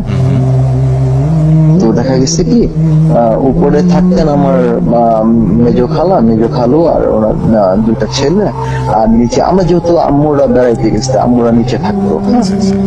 তো তারপরে দেখা গেছে নানুরা করলো কি, যেহেতু মোটামুটি আমাদের তো ছোট একটা ফ্যামিলি, আমাদের কোনো ঝামেলা নাই। কারণ কি আমরা ঢাকায় থাকতাম, আমার খালুরা থাকতো সদরে, আর নানু আর নানি শুধু থাকতো এই বাসাটাতে। আচ্ছা, হুট করে সবাই বেড়াইতে গেছে, তো এখন খালু ছোট ভাই বোন দুইটা ওরা উপরে আর আম্মুরা ছিল নিচে, আর না বা কি বলে নানু আর নানা ছিল হচ্ছে বারান্দায়। হ্যাঁ, ওকে, কিন্তু একটা জিনিস বলে রাখা ভালো, আমাদের বারান্দাটার ঠিক বারান্দা একটা খাট ছিল, ওই খাটটা হচ্ছে মানে বারান্দাটা কেমন আমি বলি, চারোদিকে কিন্তু কোনো ঢাকনা নাই, ওকে, হ্যাঁ কোনো দেয়াল নাই। আর যেহেতু নিজের জায়গা পুরো জায়গাটাই হচ্ছে কি বলে বন্ধ করা, হ্যাঁ, যে কারণে কোনো খারাপ দিন জানি না ঢুকতে পারে। ওকে, এই একটা ব্যাপার গেল। তো এইভাবেই হচ্ছে ওনার একদিন রাত্রেবেলা শুয়েছে, ঘরের ভিতরে আম্মুরা আমার ছোট ভাই বোনরা, উপরে খালু ভাই বোন। আচ্ছা, তো নানু চিন্তা করলো যে আমরা এক কাজ করি, আমরা তাহলে বারান্দায় শুই, বুড়ো বুড়ি যেহেতু দুজন। আচ্ছা, তো পরে এখানে ওনারা শুইলো, শোয়ার পরে হয়েছে আপনার রাতে কয়টা হবে, এটা হচ্ছে ওই যে যত যাই ঘটে আসলে মিড নাইটেই ঘটে স্বাভাবিক। হ্যাঁ, আচ্ছা, আচ্ছা, তো মিড নাইট কয়টা 12টার পরে 1টার পরে এমনই হবে টাইম, যেহেতু ঘড়ি ছিল না। আচ্ছা, হ্যাঁ, তো এরকমই ছিল। তো হঠাৎ করে আমার হচ্ছে নানা ভাই উপলব্ধি করলো যে ওনার পা ধরে কেউ টানতেছে। মানে আমি আপনাকে বলে দিই যে আমার খাট যেটা ছিল বারান্দা, ওই খাটটার ঠিক যেই অংশে পাটা রাখা সোজা, ওই অংশে সোজা হচ্ছে আমাদের ওয়াশরুমটা, যেহেতু গ্রাম অঞ্চল ওয়াশরুম বাইরেই থাকে, ওকে, তখন এতটা ডেভেলপ না। হ্যাঁ, ওয়াশরুমটা ঠিক পায়ে সোজাসুজি, আর হচ্ছে ওই ওয়াশরুমের পেছনে একটা আমড়া গাছ। এই আমড়া গাছ নিয়ে আমার একটা মানে ভয়ঙ্কর অভিজ্ঞতা আছে, জাস্ট কয়েক মিনিট। তখন আমার নানা বেঁচে ছিলেন, এটা আমি আমার নানার আমি রুমে এসে বলি যে এটা আমি শেষ করি আগে। আচ্ছা, এটা শেষ করো। পরে ওনার হচ্ছে পা ধরে টান, মানে কেউ একজন টান দিতেছে, কিন্তু আমার নানি কিন্তু আমার নানার থেকে অনেক সাহসী মানুষ ছিল। নানি যেহেতু আগের মানুষ, আচ্ছা, কিন্তু আমার নানা ছিল একটু ভীতু প্রকৃতির, এটা অকপটে বলাই যেতে পারে। হ্যাঁ, তো পরে নানি হচ্ছে আমার নানি হচ্ছে আবার একটু কবিরাজি জিনিসগুলো একটু বুঝতো ভালো। আচ্ছা, আচ্ছা, হ্যাঁ, যেমন অনেক ক্ষেত্রে যে আমরা যে ঢাকা শহরে বেসিক্যালি অনেক লিসেনার এটা জানে যে আমরা হচ্ছে জন্ডিস হইলে আমরা এখনো কিন্তু ওই যে এক ধরনের কবিরাজ থাকে, আপনার কি বলে বলের ভিতরে চুন দিয়ে আমরা জন্ডিস ছাড়াই। আচ্ছা, ঠিক আছে, এটা খুব ইন্টারেস্টিং একটা ব্যাপার। এই যে লাস্ট আমার নানু গ্রাম থেকে উনি আসছে, উনি এখন স্টিল আমাদের বাসাতেই আছে। ওকে, তো ওনার জন্ডিস হয়েছে পাশের এলাকা থেকে, এই যে লাস্টে 2 দিন না 3 দিন আম্মু জন্ডিস ছাড়া নিয়ে আসছে। আর এটা আমি বিশ্বাস করি ভাই, কারণ ওই যে বলের ভিতরে চুন দিয়ে যে জন্ডিসটা ছাড়ে, ওই জন্ডিসটা হাত পুরো কি বলে সাদা পানিটা হলুদ হয়ে যায়। হ্যাঁ, এটা সত্যি, এটা হয়, ইট ইজ ওয়ার্ক। এটা আমার মনে আছে যে ছোটবেলায় আমি ঘটনাটা খুব ভালোভাবে জানতাম, জন্ডিস হলে এরকম। Right. এটা কিন্তু একদম সত্য ঘটনা, আসলে সত্যি। জন্ডিস কিন্তু এভাবে ভালো হয়। হ্যাঁ, হ্যাঁ, তারপর যাই। এখন এরপর তারপরে হচ্ছে ওনার পা ধরে টানতেছে, তো নানি মানে যেহেতু পাশাপাশি সব মানে নানা হচ্ছে মানে হাত ধরে টানতেছে, আচ্ছা, আচ্ছা, মানে আস্তে আস্তে বিষয় থাকে না যে এই দেখো মানে এই ধরনের একটা আচ্ছা, বিষয়। আচ্ছা, হ্যাঁ, আচ্ছা, তো উনি এইভাবে জাস্ট নানিরে ডাক দিচ্ছে। আচ্ছা, আচ্ছা, তো নানি এটা দেখলো, মানে কি বলবো জেফরি ভাই, এটা আসলে বর্ণনা করার মতোই না। আচ্ছা। দেখো যে একটা বডি জাস্ট আমাদের কি বলে বারান্দার যে আপনার ছাউনিটা, আচ্ছা, আচ্ছা, ওই ছাউনি থেকেও আরো কমসে কম 2-4-5 হাত লম্বা ওনার বডিটা, মাথা দেখা যাচ্ছে না, ও মাই গড, শুধু আপনার মানে চেস্টের ভিতরে মানে বুকের ভিতরে 2টা আই দেখা যাচ্ছে, চোখ। মানে বুকের মধ্যে চোখ, হ্যাঁ, খুবই ইন্টারেস্টিং। আচ্ছা, মানে অন্ধকারের মধ্যে না, মোটামুটি আচ্ছা, আচ্ছা, আলাদা দেখা যাচ্ছে। অলমোস্ট, কিন্তু সেটা হচ্ছে আপনার অলমোস্ট সেটা কিন্তু মানে আপনার কি বলে হেডলাইটের মতো চলতেছে। আচ্ছা, আচ্ছা, তো পরে মানে এটা দেখা মানে ওনার নানি যতই যাই সাহসী, মহিলা মানুষ, আচ্ছা, ওকে উনি রেখা নানারের দোয়া কালাম পড়ে নানারের সাথে সাথে হাত ধরে নিয়ে উনি জাস্ট মানে দরজা তো ভেতর থেকে আমার মানে মানে কি বলে লক করে দিচ্ছে, Okay. হ্যাঁ দরজা টোকা দিচ্ছে, হ্যাঁ আমার নাম ধরে বলতেছে দরজা খুলো দরজা খুলো দরজা খুলো। আম্মা মানে গ্রাম অঞ্চলে একটা বিষয় হয় কি, মানুষ কিন্তু ঘুমাইলেও কিন্তু মানে কান সজাগ থাকে, হ্যাঁ। তো আম্মা হচ্ছে মানে বিষয়টা, আম্মার কানটা সজাগ ছিল, আম্মা থাক করে উঠে পড়ে আম্মা দরজাটা হচ্ছে, তখনও কিন্তু কারেন্ট আসে নাই, আমাদের ওখানে হচ্ছে আপনার কুপি জ্বলে, হ্যাঁ হারিকেন কুপি এগুলোর প্রচলন, হ্যাজাক লাইট, হ্যাঁ। ওকে তো হ্যাজাক লাইটে আপনার তেল ছিল না, তো জাস্ট ওই মুহূর্তে কুপিটা জ্বালায় দিছে, কুপিটা জ্বালা দরজাটা খুলে দিছে, আচ্ছা, থাক করে দেখলাম রানা আমি ঢুকে পড়লো ঘরের ভিতরে, হ্যাঁ। আচ্ছা আচ্ছা তারপরে হচ্ছে ওনারা ঘরের ভিতরে ঢুকে পুরা সিনটা দেখলো, কি দেখলো, আমাদের মানে যে বাগানটা, আমার নানা বাড়ির যে বাগানটা, এটা হচ্ছে আপনার, আমি একটু বর্ণনা না দিলেই না, এটা হচ্ছে আপনার, আমি এমনও শুনছি যে আমার নানা ভাই পুকুর যখন খনন করে না, পুকুরটা এই পুকুরের ভিতরে হচ্ছে আপনার ইয়ে পাইছে, আপনার কি বলে মানুষের মাথার খুলি পাইছে, হ্যাঁ এবং হচ্ছে একটা রূপার পয়সা পাইছে, বিষয়গুলো ঠিক এমন। ওকে তো আচ্ছা। আমাদের এই জায়গাটা সম্পূর্ণ হিন্দুদের একটা জায়গা আর কি। তো গেল আচ্ছা। এটার পরে নানু আর নানা ওরা সারা রাত এটা দেখলো যে আমাদের বাড়ির সামনে একটা আম গাছ ছিল, আমাদের ছোট একটা আম গাছ, কিন্তু এই আম গাছটা প্রচুর আম হইতো, আচ্ছা হ্যাঁ মানে বড় জোর হচ্ছে আপনার 10 থেকে 12 ফিট লম্বা হবে আম গাছটা, এর বেশি না, আচ্ছা হ্যাঁ। কিন্তু এত পরিমাণ আম হইতো ওই গাছটার ভিতরে, আচ্ছা যা ওই কিনা ওই বলার অবয়বটার কি হলো, যেটা ওই যে আপনি বলেন চেস্ট থেকে হচ্ছে লাইক আগুন হ্যাঁ, লাইট সেটাই আমি যাচ্ছি। সেটা হচ্ছে কি, ওইখান থেকে জাস্ট বের হয়ে আমাদের ওই যে ওয়াশরুমের কর্নার দিয়ে বের হয়ে গেল, বের হয়ে সেই যে আম গাছটার কথা বলতেছিলাম, সেই আম গাছটায় তখন কিন্তু আপনার আমের সিজন ছিল, ওকে হ্যাঁ। তো ওই আম গাছটা হচ্ছে সেই সমানে ঝাঁকাইতেছে, আম গাছে প্রচুর আম ছিল, যা কিনা মানে বলে বোঝানোর মতো না। সকালবেলা সারা রাত এরকম তাণ্ডব, তেঁতুল গাছ, আমড়া গাছ, এটা সেটা ভাঙচুর, কিন্তু ট্রাস্ট মি জেফি ভাই, সেটা হচ্ছে সকালবেলা উঠে কিচ্ছু দেখলাম না, গাছের একটা আমও পড়ে নাই, গাছের একটা পাতাও মানে ছড়ে নাই, যেমন ছিল ঠিক তেমনই রয়ে গেছে just একদম মানে সেম রয়ে গেছে। oh my God, হ্যাঁ, এটা গেল একটা ঘটনা। আর আমার সাথে যেটা ঘটছে, আচ্ছা দিন রাতে ওয়াশরুমে যাব, আগেই বলে নিচ্ছি যে আমার নানা ছিল খুব ভীত, হ্যাঁ। তো তোমার যেহেতু কারেন্ট নাই, কুপিটাই ছিল ভরসা, তো নানাতে দুজনে আমার ওয়াশরুমে যাইতে হবে, খুব আমার মানে খুব বেগ ছিল আর কি, হ্যাঁ। ওকে তো আমি ছোট মানুষ, তো গেলাম ভাই, মানে কি বলবো, আমাদের ওয়াশরুমটা ছিল তার হচ্ছে আপনার টিনের আর কি, হ্যাঁ ওকে টিনের ওয়াশরুম ছিল। তো ওই আছে না গ্রাম অঞ্চলে টিনের ওয়াশরুমের সাইডে আপনার যে ফাঁকা ফাঁকা থাকে, কিন্তু হ্যাঁ অনেক পুরানো ওয়াশরুম হয়ে গেলে টিন কিন্তু জং ধরে কিছুটা ফাঁকা ফাঁকা হয়ে যায়, ছোট ছোট ছিদ্র তৈরি হয়, হ্যাঁ। তো দেখলাম কি, নানা বাইরে কুপি নিয়ে জাস্ট দাঁড়ায় আছে, আমার হাতে একটা কুপি। তো আমি দেখা গেছে আমি ভিতরে গেলাম, ভিতরে গিয়ে আমার কাজটা আমি সেরে জাস্ট আমি উঠবো, ওকে হ্যাঁ।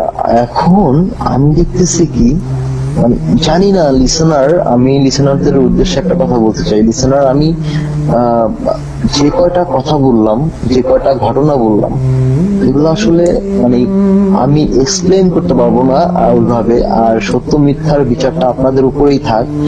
আর আমি যা বলতেছি প্রত্যেকটা কথা এতটাই সত্য যে এগুলা আমাদের লাইফে আমার বাবা, আমার মা, আমার নানা নানু, হ্যাঁ মানে করছে। আর যদি কখনো মানে জেফরি ভাই যদি কখনো আমাদের গ্রামের বাড়িতে চান, অবশ্যই আপনাকে আমি এগুলো আমি দেখাইতে পারবো, আমাদের নানা যে কাটা।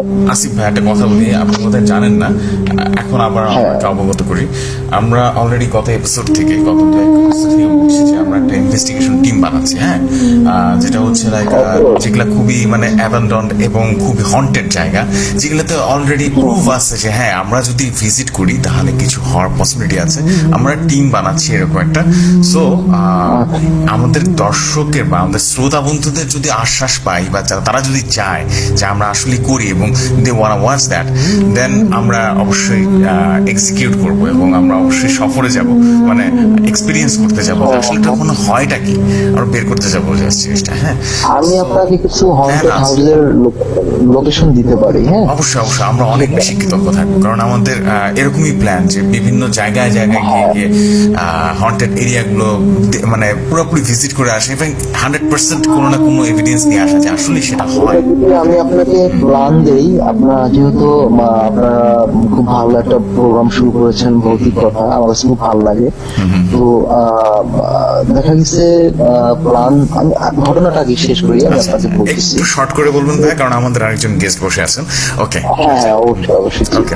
তো পরে দেখা গেছে কি, এইভাবে মানে সকালবেলা উঠে আমরা কেউ কিছু দেখতে পেলাম না। আচ্ছা আচ্ছা, আর আমার সাথে যেটা ঘটেছিল সেটা তো বললামই, যে আমার কাজটা শেষ করে ওয়াশরুম থেকে আমি মাত্র উঠবো, তো আমি জাস্ট দেখলাম কি, ট্রাস্ট মি, এটা হচ্ছে ওয়াশরুমের পেছনে যে টিনটা, কয়েকটা ছিদ্র, ওকে, হ্যাঁ উপর নিচ মিলা, এটা হয় কি মানে মানে অনেকদিন হয়ে গেছে তো ওয়াশরুমটা, টিনটা হচ্ছে কি উপর নিচ মিলা সব জায়গায় ছোট ছোট ছোট ছোট ছিদ্র হয়ে গেছে আচ্ছা রং আচ্ছা করে। বুঝতে পেরেছি। হ্যাঁ, ওকে, তো এটা নানু চেঞ্জ করবে করি আর অনেক সময় হয়ে ওঠে না।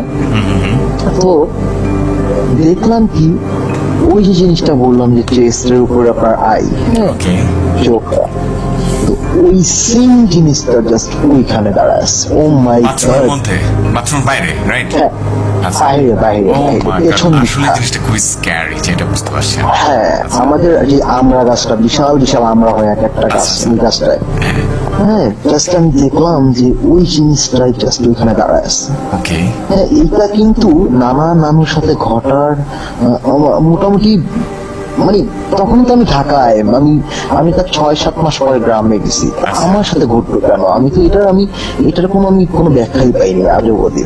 হ্যাঁ, ওকে, তো পরে আমি দেখতে পেলাম যে ওই সেম জিনিসটাই মানে ওইখানে দাঁড়ায় আছে।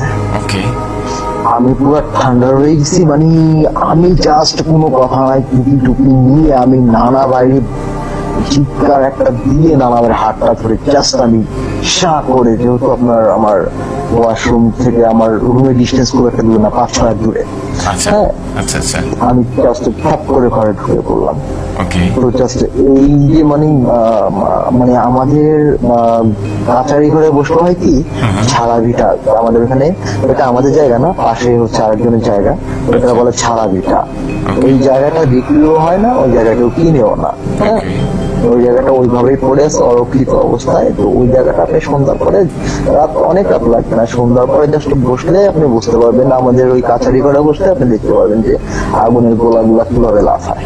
ওকে, একদম সচরাচর সরাসরি দেখতে পারবেন, আপনি ভিডিও করবেন যা খুশি করবেন দেখতে পারবেন, এটা দেখা যাবে একদম screen, আপনি আচ্ছা। লাইভ, একদম আপনি একদম লাইভ দেখতে পাবেন নিজের That's চোখ great, দিয়ে। that's great. আমরা এরকমই অ্যাকচুয়ালি জায়গা চাই যেখানে গিয়ে আমরা কিছু নিয়ে আসতে পারবো আর কি। হ্যাঁ, হ্যাঁ, তো আমি এরপরে আর কিছু ছোট আরেকটা ঘটনা বলতে পারি, সেটা হচ্ছে এটা খুবই ছোট।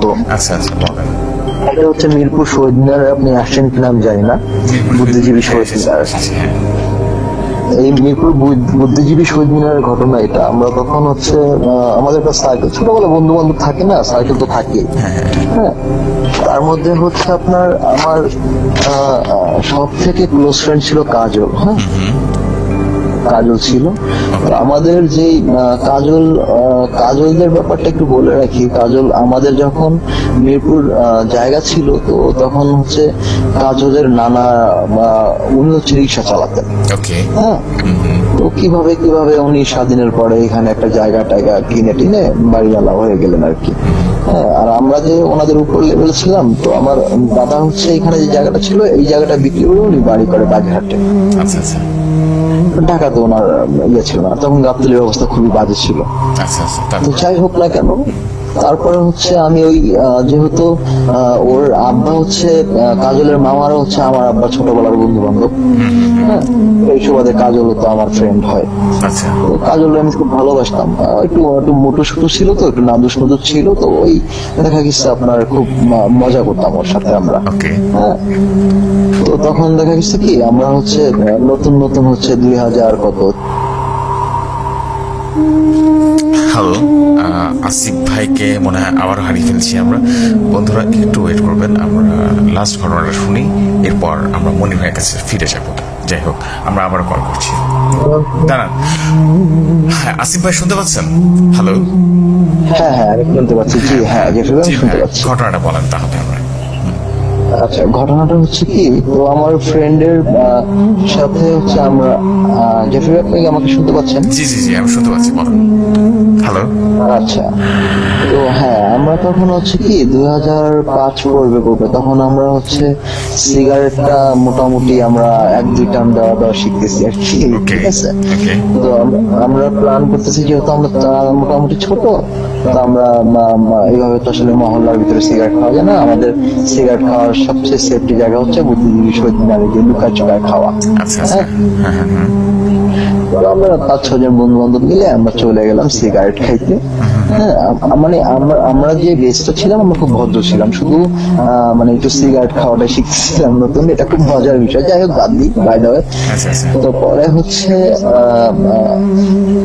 যেটা এই এই জিনিসগুলো আসলে কি ছোটবেলার মানে বিষয়গুলো আসলে এতটা মানে ইয়ে হয়ে যাবে, এতটা অল্প বয়সে যে এত কিছু ঘটবে, এত কিছু দেখতে পাবো, সেটা কিন্তু আসলে ভাবারও একটা বিষয় থাকে, কল্পনার একটা বিষয় থাকে। এক্স্যাক্টলি এক্স্যাক্টলি, তো আমরা গেলাম শহীদ যাওয়ার পরে, আপনি শহীদ গেলে আপনার আমি বলে দিই, এটা শহীদ থেকে ঢুকে হাতের ডানে একটা হচ্ছে গোল একটা মিনারের মতো আছে। আচ্ছা হ্যাঁ, ওই মিনারের ওখানে হচ্ছে এক সময় একটা অভিনেতা গোলাম মোস্তফার মানে কবর আছে এখানে। হ্যাঁ, আচ্ছা আচ্ছা, ওই গোলাম মোস্তফার কবরের ওখানে হচ্ছে একটু ছাউনির মতো আছে, ওটা নিচে বসলে আপনার দেখা গেছে কি রোদ টোদ পড়ে না, খুব সুন্দর একটু জায়গাটা আর কি। ওকে ওকে, হ্যাঁ, তো ওইখানটা আমরা গিয়ে বসি, জাস্ট বিকেলে সন্ধ্যার একটু আগে ঢুকি।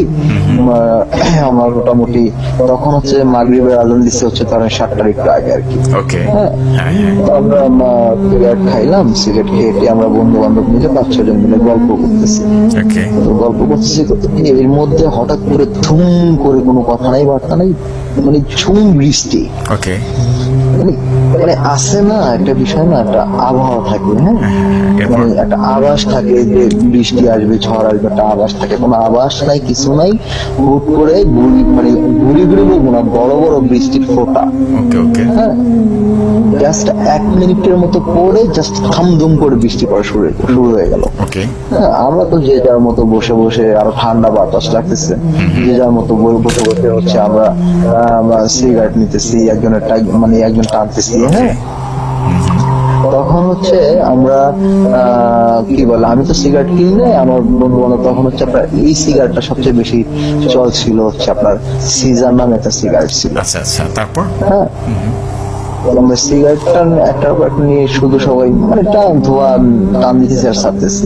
কিন্তু ইন্টারেস্টিং বিষয় হচ্ছে কোনটা, আমি যেটা প্রথমে নোটিস করি আচ্ছা আচ্ছা, সেটা হলো বেশি না, মানে আমরা যেখানে বসে আছি সেখান থেকে বেশি না 15 থেকে 20 হাত দূরে হইতে পারে, আচ্ছা এর বেশি দূরে না। একটা কবরের কাছে একটা বাচ্চা মেয়ে, সাদা ড্রেস পরা, সাদা একটা বিড়াল। সাদা একটা কি? হ্যাঁ। আমি শুধু সরি, বিড়াল বিড়াল, আচ্ছা আচ্ছা, বিড়াল ক্যাট। আচ্ছা আচ্ছা আচ্ছা আচ্ছা, হ্যাঁ, ওকে একটা বিড়াল নিয়ে সে জাস্ট বসে আছে। ওকে, ফার্স্ট টাইম এইটা আমি নোটিস করি। আমি হচ্ছে যেহেতু কাজল আমার খুব কাছের ফ্রেন্ড ছিল, হ্যাঁ, কাজল আমি জানি না এই এপিসোডটা যদি কখনো কাজলের সাথে আজকে প্রায় আমার 14-15 বছরের একটা ডিস্টেন্স, ওকে, আমি জানি না ওকে এমন একটা আল্লাহরে ভালো রাখুক। আর সবচেয়ে বড় কথা হচ্ছে ও যদি এটা শুনে থাকে এপিসোডটা, ও আমাকে নিশ্চয়ই চিনে থাকবে। আচ্ছা আচ্ছা, তো পরে ওখানে দেখা গেছে মানে ওই জিনিসটা আমি ওদেরকে দেখাই। ওকে, হ্যাঁ, এর মধ্যে আমাদের বন্ধু ছিল সুজন আমাদের থেকে বয়সে অনেক বড়। ওকে সবার থেকে বড়। তো এর মধ্যে সাহসী ছিলাম, সবচেয়ে সাহসী ছিলাম আমি, তারপরে হচ্ছে আমার বন্ধু রুনু আর এই সুজন, আমরা তিনজন। হ্যাঁ, কাজলও কিন্তু সাহসী ছিল, বাট আমাদের মতো না। ওকে তো পরে এই জিনিসটা সবাইকে আমি দেখানোর পরে মানে আছে না যে দেখানোর পরে চোখ ফিরা নিলাম, নাই হয়ে গেল জিনিসটা, এমনও কিন্তু আসলে হয়। হ্যাঁ, কিন্তু বিষয়টা কিন্তু এমন হয় নাই জেফরি ভাই। হ্যাঁ, আচ্ছা আচ্ছা মানে বিষয়টা যদি এমন হইতো যে নাই হয়ে গেছে, নাই সবাই, আমি দেখছি ওদেরকে দেখাইতে গিয়ে চোখের পলক ফেলছি, নাই হয়ে গেছে, বিষয়টা এমনও হয় নাই।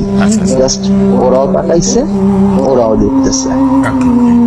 এরপর ঠিক সবাই দেখার বেশি না, 15 থেকে 20-25 সেকেন্ডের মধ্যে জিনিসটা ভ্যানিশ, সবার চোখের সামনে।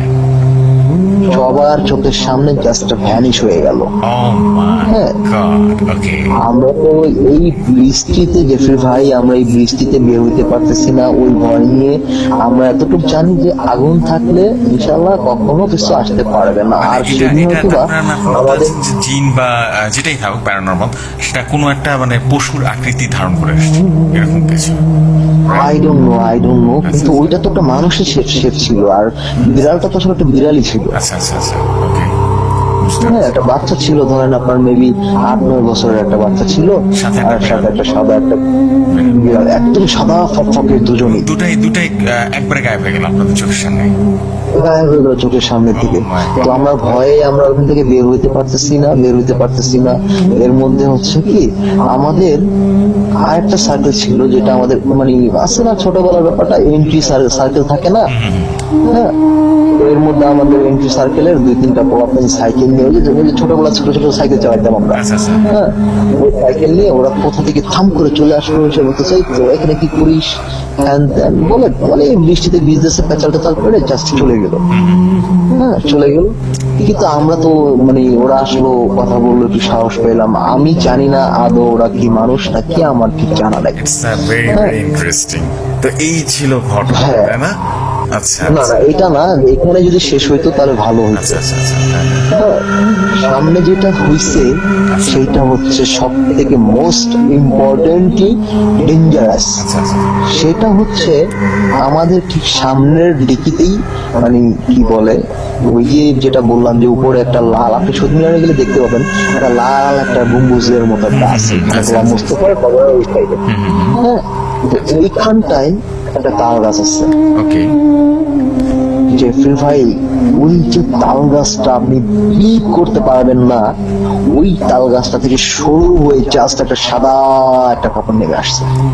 ও মাই গড ওকে ওই জিনিসগুলা আমি জানি না। হ্যাঁ, আচ্ছা আচ্ছা আমি জানি না আমার লিসেনাররা কিভাবে নিবে, কিন্তু লিসেনারদের উদ্দেশ্যে আমি বলতে চাই, বিশ্বাস করবেন কিনা জানি না, মিথ্যা কথা বলার মতো মানে মানুষ আর মানসিকতা আমার মোটেও নাই।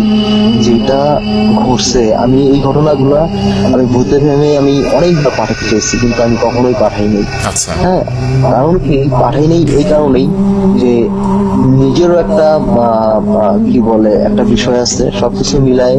হ্যাঁ, আমি অনেক কিছু হিসাব নিকেশ করে আমি কখনো পাঠাইনি। আর জেফরি ভাই খুব কাছের একজন ভাই হওয়াতে আমি দেখা গেছে আমরা মিডিয়াতে যেহেতু আছি, সেই সুবাদে ভাই মানুষ, বন্ধু মানুষ, আমি সেই হিসাবে আমি শেয়ার করতেছি। আচ্ছা আচ্ছা আর প্রত্যেকটা কথার যেগুলো আমি বললাম, প্রত্যেকটা কথা মানে এতটাই যে সত্য, মানে এত সত্য, আমি এটা আপনাদের ভাষায় বোঝাতে পারবো না। তো সেই সাদা কাপড়টা জাস্ট আমাদের সামনে এসে মানে কি বলবো, এক থেকে মানে কি বলবো, হয়তো বা আপনার 45-50 মিনিট এরকমই আর কি আমাদের সামনে উঠলো। আচ্ছা উড়ে আমাদের চোখের সামনে দিয়ে ভ্যানিশ হয়ে গেল। আমরা ওইখান থেকে ওই দৃশ্যটা আমরা আর নিতে পারি নাই। আমরা ওইখান থেকে থড়ি মড়ি করে আমরা শুধু বলতেছি যে যার মতো পারস তোরা ধরবি। আচ্ছা so much তা আমি বললাম ঠিক আছে, হ্যাঁ, জীবন বাঁচানোর জন্য। কারণ হচ্ছে ওইখান থেকে দৌড়তে বের হইতে শহীদমিনার গেটে আসতে আমাদের বেশি টাইম লাগবে না, 1 থেকে 2 মিনিট লাগবে। আচ্ছা আচ্ছা আচ্ছা আমরা হচ্ছে এই যে দৌড় দিলাম, কিন্তু আমার যেটা যে ফ্রেন্ড মনে হয়, আমার ফ্রেন্ড কাজলই ছিল ওদিনকার টার্গেট। ওকে কারণ কাজল খুবই হেলদি ছিল। ওকে হ্যাঁ, আর হচ্ছে কাজল, আমি যখন শহীদ মিনারের মেইন গেটটা পার হয়ে আমরা সবাই বাইরে বের হয়ে আসছি, কাজল যেহেতু আমার মানে জানি জিগার বন্ধু, ক্লোজ ফ্রেন্ড, হ্যাঁ, তো আমি সবার আগে সর্বপ্রথম এসে আমি ওখানে আমি শরীর ঝাড়া দিয়ে বৃষ্টির পানি আমি কাজল খুঁজতেছি, কাজল কই? ওরা বলতেছে দোস্ত কাজল তো মনে হয় ভিতরে। আমি বলছি, চল ওর নিয়ে আসি। ওরা কেউ ভয়ে যায় মানে যেতে চাচ্ছে না। আমি দৌড় দিয়ে ভিতরে গিয়ে দেখতেছি কাজলের জুতা হচ্ছে আপনার ছিঁড়ে গেছে, হ্যাঁ,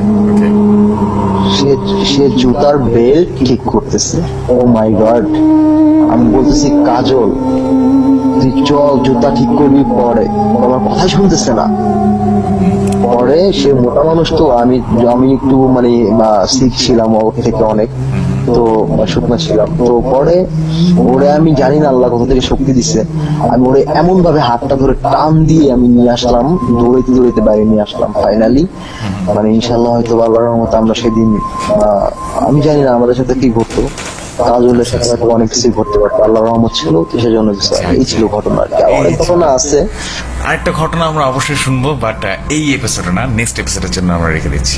ওকে, হ্যাঁ ভাই, অনেক ভালো লাগে। আবারও একটা এপিসোডে আপনাকে আমরা ডাকবো এভাবে করে, এবং আপনার কাছে আমার রিকোয়েস্ট থাকবে যে আরো কিছু ঘটনা আপনার সাথে ঘটেছে সেগুলো তো বটেই, এছাড়া অন্য কারোর সাথে ঘটেছে যদি ঘটনা থাকে তাহলে হ্যাঁ, কালেক্টেড ঘটনা যেগুলো আছে আমি অবশ্যই আমাদের আমরা এরকমই কিছু ইন্টারেস্টিং ঘটনা চাই, এবং যেগুলা মানে প্রত্যক্ষদর্শী আপনি নিজে বা অন্য কেউ। যাই হোক, যথেষ্ট পরিমাণ ভালো লাগলো আসিফ ভাই, যদিও অনেক বড় একটা কনভারসেশন আমাদের, বাট আমার কাছে যথেষ্ট পরিমাণ ইন্টারেস্টিং লাগছে, because this is the first time আমাদের ভৌতিক কথায় মানে আমরা লাইভ কাউকে মানে মানে কনভারসেশন করছি ফোন কলে। আমার খুব ভালো লাগছে, লাইভ ফোন কলে এসে আমার খুব ভালো লাগছে। Thank you so much. আশা করি ইনশাআল্লাহ ভৌতিকের জন্য শুভকামনা, আপনাদের জন্য শুভকামনা, আর আমাদের জন্য দোয়া করুন, অবশ্যই অবশ্যই এবং আমরা যাতে এগিয়ে যেতে পারি। আপনারা এগিয়ে যান, আর ইনশাআল্লাহ সামনে। জি, আর আমার ইচ্ছা থাকবে নেক্সট এপিসোডেও যেন ভাই আপনার কাছ থেকে আমি একটা ফোন কল আশা করবো, এবং অবশ্যই ঘটনাগুলো যাতে আরো বেশি ইন্টারেস্টিং হয় এরকম কিছু ঘটনা। ওকে, সো ঘটনাগুলো তো আজকে না, ঘটনাগুলো হচ্ছে মোটামুটি আজকে 20 বছর যাবত এটা আমি সাফার করে আসতেছি। তো আমার কাছে একটা দুটা ঘটনা না, আমার ব্যক্তি লাইফে আমার অনেক ঘটনা শুনবো আমরা। Okay, so thank you so much Asif ভাই, আমাদেরকে এত বেশি করে টাইম দেওয়ার জন্য আমরা অনেক বেশি কৃতজ্ঞ আপনার কাছে। ইনশাআল্লাহ দোয়া রাখবেন জেফি ভাই, আমি আপনাদের এখানে রেগুলার জয়েন করবো, অবশ্যই ঘটনা please please please, you are most welcome. So এখন আমরা সরাসরি চলে যাব মনির ভাইয়ের কাছে। মনির ভাই আমাদের কাছে নতুন একটি ঘটনা শোনাবেন। সো বন্ধুরা কোথাও যাবেন না, এখনই মনির ভাই তার ঘটনা শোনাবেন। তাহলে সরাসরি মনির ভাইয়ের কাছে চলে যাই। মনির ভাই।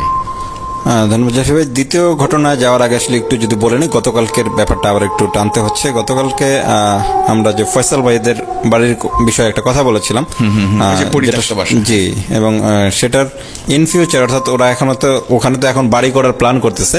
ওকে, তো সেটা ইন ফিউচার কি হতে পারে আমরা একটা আইডিয়া বলেছিলাম, কারণ সিমিলার একটা ঘটনা ঘটেছিল হচ্ছে ধানমন্ডিতে। আপনি বলেছিলেন আমাকে জায়গাটার নাম খুঁজতে, যদিও আসলে গতকালকে জানেনি তো, এখান থেকে রাতে যাওয়ার পর আজকে সারাদিন ওইভাবে সময় হয় নাই। তবে এর মধ্যে আমি যেটা করেছিলাম, ওই ফয়সালদের ঘটনাটার সাথে যখন আমি সম্পৃক্ত হই, তখন ফয়সাল আমাকে কিছু বিষয় শেয়ার করে এবং এভিডেন্স হিসাবে একটা বিষয় আমাকে দেখায় বা শোনায়। সেটা হচ্ছে যেটা বলেছিলাম আপনাকে, যে ওরা ওই সাউন্ডগুলি রেকর্ড করেছিল, অদ্ভুত কিছু শব্দ রেকর্ড করেছিল। তো হচ্ছে এখান থেকে যেতে যেতে ফয়সালকে ফোন করি যে আমরা যে নতুন প্রোগ্রাম লঞ্চ করছি ভৌতিক কথা, তো ওইখানে হচ্ছে যে আপনাদের বাড়ির এই ব্যাপারটা আমি স্টোরি টেল করছিলাম। তো ওইখানে আমার মনে হচ্ছে যে আপনাদের কাছে যে সাউন্ডগুলি ছিল, আপনার যে ভৌতিক কিছু সাউন্ডও রেকর্ড করেছিল, তো ওইগুলি আমার একটু দরকার ছিল। আপনি তো বলছিলেন বা আমার শুনেছিলেন যে ফয়সাল ভাই ওনাদের যে জিনের যে সাউন্ডগুলো সেগুলো সে রেকর্ডও করে, কিছু রেকর্ড করেছে। That's interesting. তো বলে যে ঠিক আছে আপনি সকালে আসেন। তো আজকে সকালে আসার সময় যখন করলাম, তখন যেটা জানাইলো, এটা আমি জানি না, মানে অডিয়েন্স তো পরে আপনি বিলিভ করবেন কিনা, ও বললো যে ওকে যাওয়ার পরে কালকে রাত্রে থেকে ফোনটা কাজ করতেছে না। ফোন কাজ করতেছে না, এখনো সকালেও সার্ভিসিং এ দিয়ে আসছে ফোন, যদিও দোকানদার বলছে হয়তো ফ্ল্যাশ মারা লাগবে ফোন ঠিক করতে। এন্ড ফ্ল্যাশ মারলে তো নিশ্চিত কি বলে এভিডেন্স গুলি থাকবেই না, ফোন ঠিক হবে হয়তো। আর কি হয় আমি জানি না, সেটা হয়তো আজকে জানতে পারবো যে ফোনটা মানে ওই সময় যখন আপনি সাউন্ডটা শুনতে যাচ্ছেন তখনই যে এই অকারেন্স। হ্যাঁ, বলো যে আমি রাত্রে সকালে নিউজ আমার কাছে তো আছেই। তো সকালে যখন ফোন দিলাম ওরা আসার সময় যে এটাকে আজকে দেওয়া যাবে, যেহেতু আমি আজকে আসবো ভাবছিলাম আপনার কাছে হয়তো সাউন্ড ক্লিপ গুলি দিতে পারবো। আচ্ছা আচ্ছা, তখনও জানালে সকাল থেকে ফোন কাজ করতেছে না। তো আমরা একসাথে যাই হচ্ছে মিরপুরে সার্ভিসিং এর জন্য, এবং উনি ফোন দেখে জানালো ফ্ল্যাশ মারতে হবে। Okay. তো আমি তো ফ্ল্যাশ মারতে হবে শুনে বুঝে ফেললাম যে ফোন ঠিক হবে কিনা, হয়তো হবে, বাট আমার যে উদ্দেশ্য ছিল সেটা হয়তো আর থাকতেছে না। তো এই হচ্ছে আসলে গতকালের ঘটনার, আমি জানি না, তারপর ট্রাই করবো যদি থাকে তো ভালো। হয়তো সেফটি পেয়ে আমি কোনো একটা পর্বে যদি এটা পাই, আপনার দর্শকদের বিশ্বাসযোগ্যতা আর একটু বাড়ানোর জন্য হলেও সাউন্ডগুলি আপনাকে দিব। তো আমরা অবশ্যই চাই। আর আরো একটা ঘটনা একটু যাই, ছোট একটা ঘটনা যদি বলি, তখন আমি ক্লাস 8 বা 9-এ পড়ি। Okay. তো আমাদের বাড়ি থেকে প্রায় মাইলখানেক হবে, মাইলখানেক দূরে একটা জায়গা আছে যেখানে হচ্ছে আমরা ক্রিকেট খেলতে যেতাম। Okay. মানে আশেপাশে ছোট মাঠ আছে, বাট ওই মাঠটা হচ্ছে বড় একটা মাঠ, বড়দের খেলার মাঠ, এবং দেখা গেছে যে সপ্তাহে 2 দিন থাকতো যখন হচ্ছে ছোটরা ওখানে খেলতে পারতো, জুনিয়ররা আর কি খেলতে পারতো, ওই 2 দিন বড়রা হচ্ছে ছেড়ে দিত ছোটদের জন্য। তো আমরা সুশীলার মাঠ বলতো মাঠটাকে। তো এই মাঠটার হচ্ছে 4 কর্নারে 4টা কি বলবো ওটাকে, মন্দিরও ঠিক বলা চলবে না, ছোট ছোট আকারের, ধরেন লম্বা অনেক বড়, কিন্তু ভিতরের স্পেস যদি বলি, ভিতরের স্পেস হচ্ছে আপনার 3 থেকে 4 ফিট, অর্থাৎ একটা মানুষ দাঁড়াতে পারবে না, মাথা ঠেকে যাবে। ওকে, এরকম একটা জায়গা। তো ওই ভিতরে ওটার ভিতর থেকে আবার ছোট ছোট দরজা। হ্যাঁ, আমি জানি না কোনো একটা সময় এখানে কি করা হয়তো বা হিন্দুরা কোনো কাজে ব্যবহার করা হয়েছিল কিনা। তো এমন হয় যে ওটা 4 দিক থেকেই দরজা, 4 দিক থেকেই দরজা, এবং কখনো কখনো খেলা অবস্থায় দেখা গেছে যে বল ঢুকে গেছে ওইটার ভিতরে। হ্যাঁ, ব্যাট করছে, বল আছে বাউন্ডারির বাইরে গেছে বা ওইটার ভিতরে ঢুকে গেছে। আচ্ছা, তো এমন হইতো যে আমরা ওই বলগুলি আর খুঁজে পেতাম না। বলগুলো আর কখনো ওটার ভিতরে খুঁজে পেলেন না? ঢুকলে আমরা অনেক খুঁজছি, লাইট দিয়ে খুঁজছি, বা ভিতর প্রথম দিক থেকে যে বল ঢুকছে, বল তো ভিতরে গেলেই পাবো, তাই না? আচ্ছা। তো কিন্তু ওটার ভিতরে ঢুকলে আমরা বল খুঁজে পেতাম না, কখনোই পাইনি। আচ্ছা, তো তারপর হচ্ছে যে আমরা একসময় ভাবলাম যে কিন্তু প্রচুর বল ঢোকে, একদম খুব মানে কর্নার গুলি বা যে একদম ছোট ছোট জায়গাগুলি ভালোভাবে খুঁজবো, অনেকগুলি বল পাবো, এরকম একটা প্রত্যাশা। তো এখানে আরো একটা জিনিস বলি, যে এখানে ঢুকলে তো হয় না যে আমি মাঠের দিক থেকে ঢুকছি, তো আমি আবার মাঠের দিকে বের হয়ে আসবো, কিন্তু আপনি ভিতরে ঢোকার পরে মঠ বলতো, আমি এতক্ষণ নাম বলে গেছিলাম, জিনিসগুলো বলা হচ্ছে মঠ। আচ্ছা, মঠ। আচ্ছা, তো ওই মঠের ভিতরে যখন ঢুকতাম, তো আচ্ছা। দেখা গেছে যে ওই খোঁজাখুঁজির পরে যখন বের হতাম, কখনোই মাঠের দরজার দিক থেকে বের হতে পারতাম না, অর্থাৎ ভিতরে একটা ঘুরপাকে ভিতরে বলি, বা এটাকে কি বলে, গোলকধাঁধা ভিতরে পড়ে যেতাম। কোন দিকটা নর্মালি বের সেটা আমরা বুঝতে পারতাম না যে কিছু একটা ঘটছে আমাদের সাথে বা কি হয়েছে না হয়েছে, কিন্তু যখন বের হতাম তখন অবাক হয়ে যেতাম যে আমরা অন্য একটা দরজা দিয়ে বের হয়েছি, এবং অনিচ্ছাকৃত ভাবে সম্পূর্ণ, কারণ আমরা চাইতে মাঠের দিকেই আবার বের হয়ে যেতে, যে খুঁজছি 5-6 মিনিট হয়তো পাইনি, বল বের হয়ে আসছি। আচ্ছা। কিন্তু প্রতিবারেই অন্য 3 দরজা যে কোনো একটা দিক থেকে বের হয়েছি হয়তো, ওই দরজা দিয়ে আপনি দরজাটা কখনো দিয়ে বেরোতে পারেন? ওই দরজা দিয়ে কখনোই বেরোতে পারিনি। So much confusing. আচ্ছা, তো এটা নিয়ে বড়দের কাছে শুনছি, আমরা ছোটবেলা থেকে তো এইগুলি আর বেশি শুনছি, আমি ইচ্ছা করে ঢুকতাম, আচ্ছা, আচ্ছা। ভয় পেতাম না, কারণ ওইরকম অশুভ কিছু কারোর সাথেই ঘটে না, কিন্তু এই ব্যাপারটা তখন হচ্ছে যে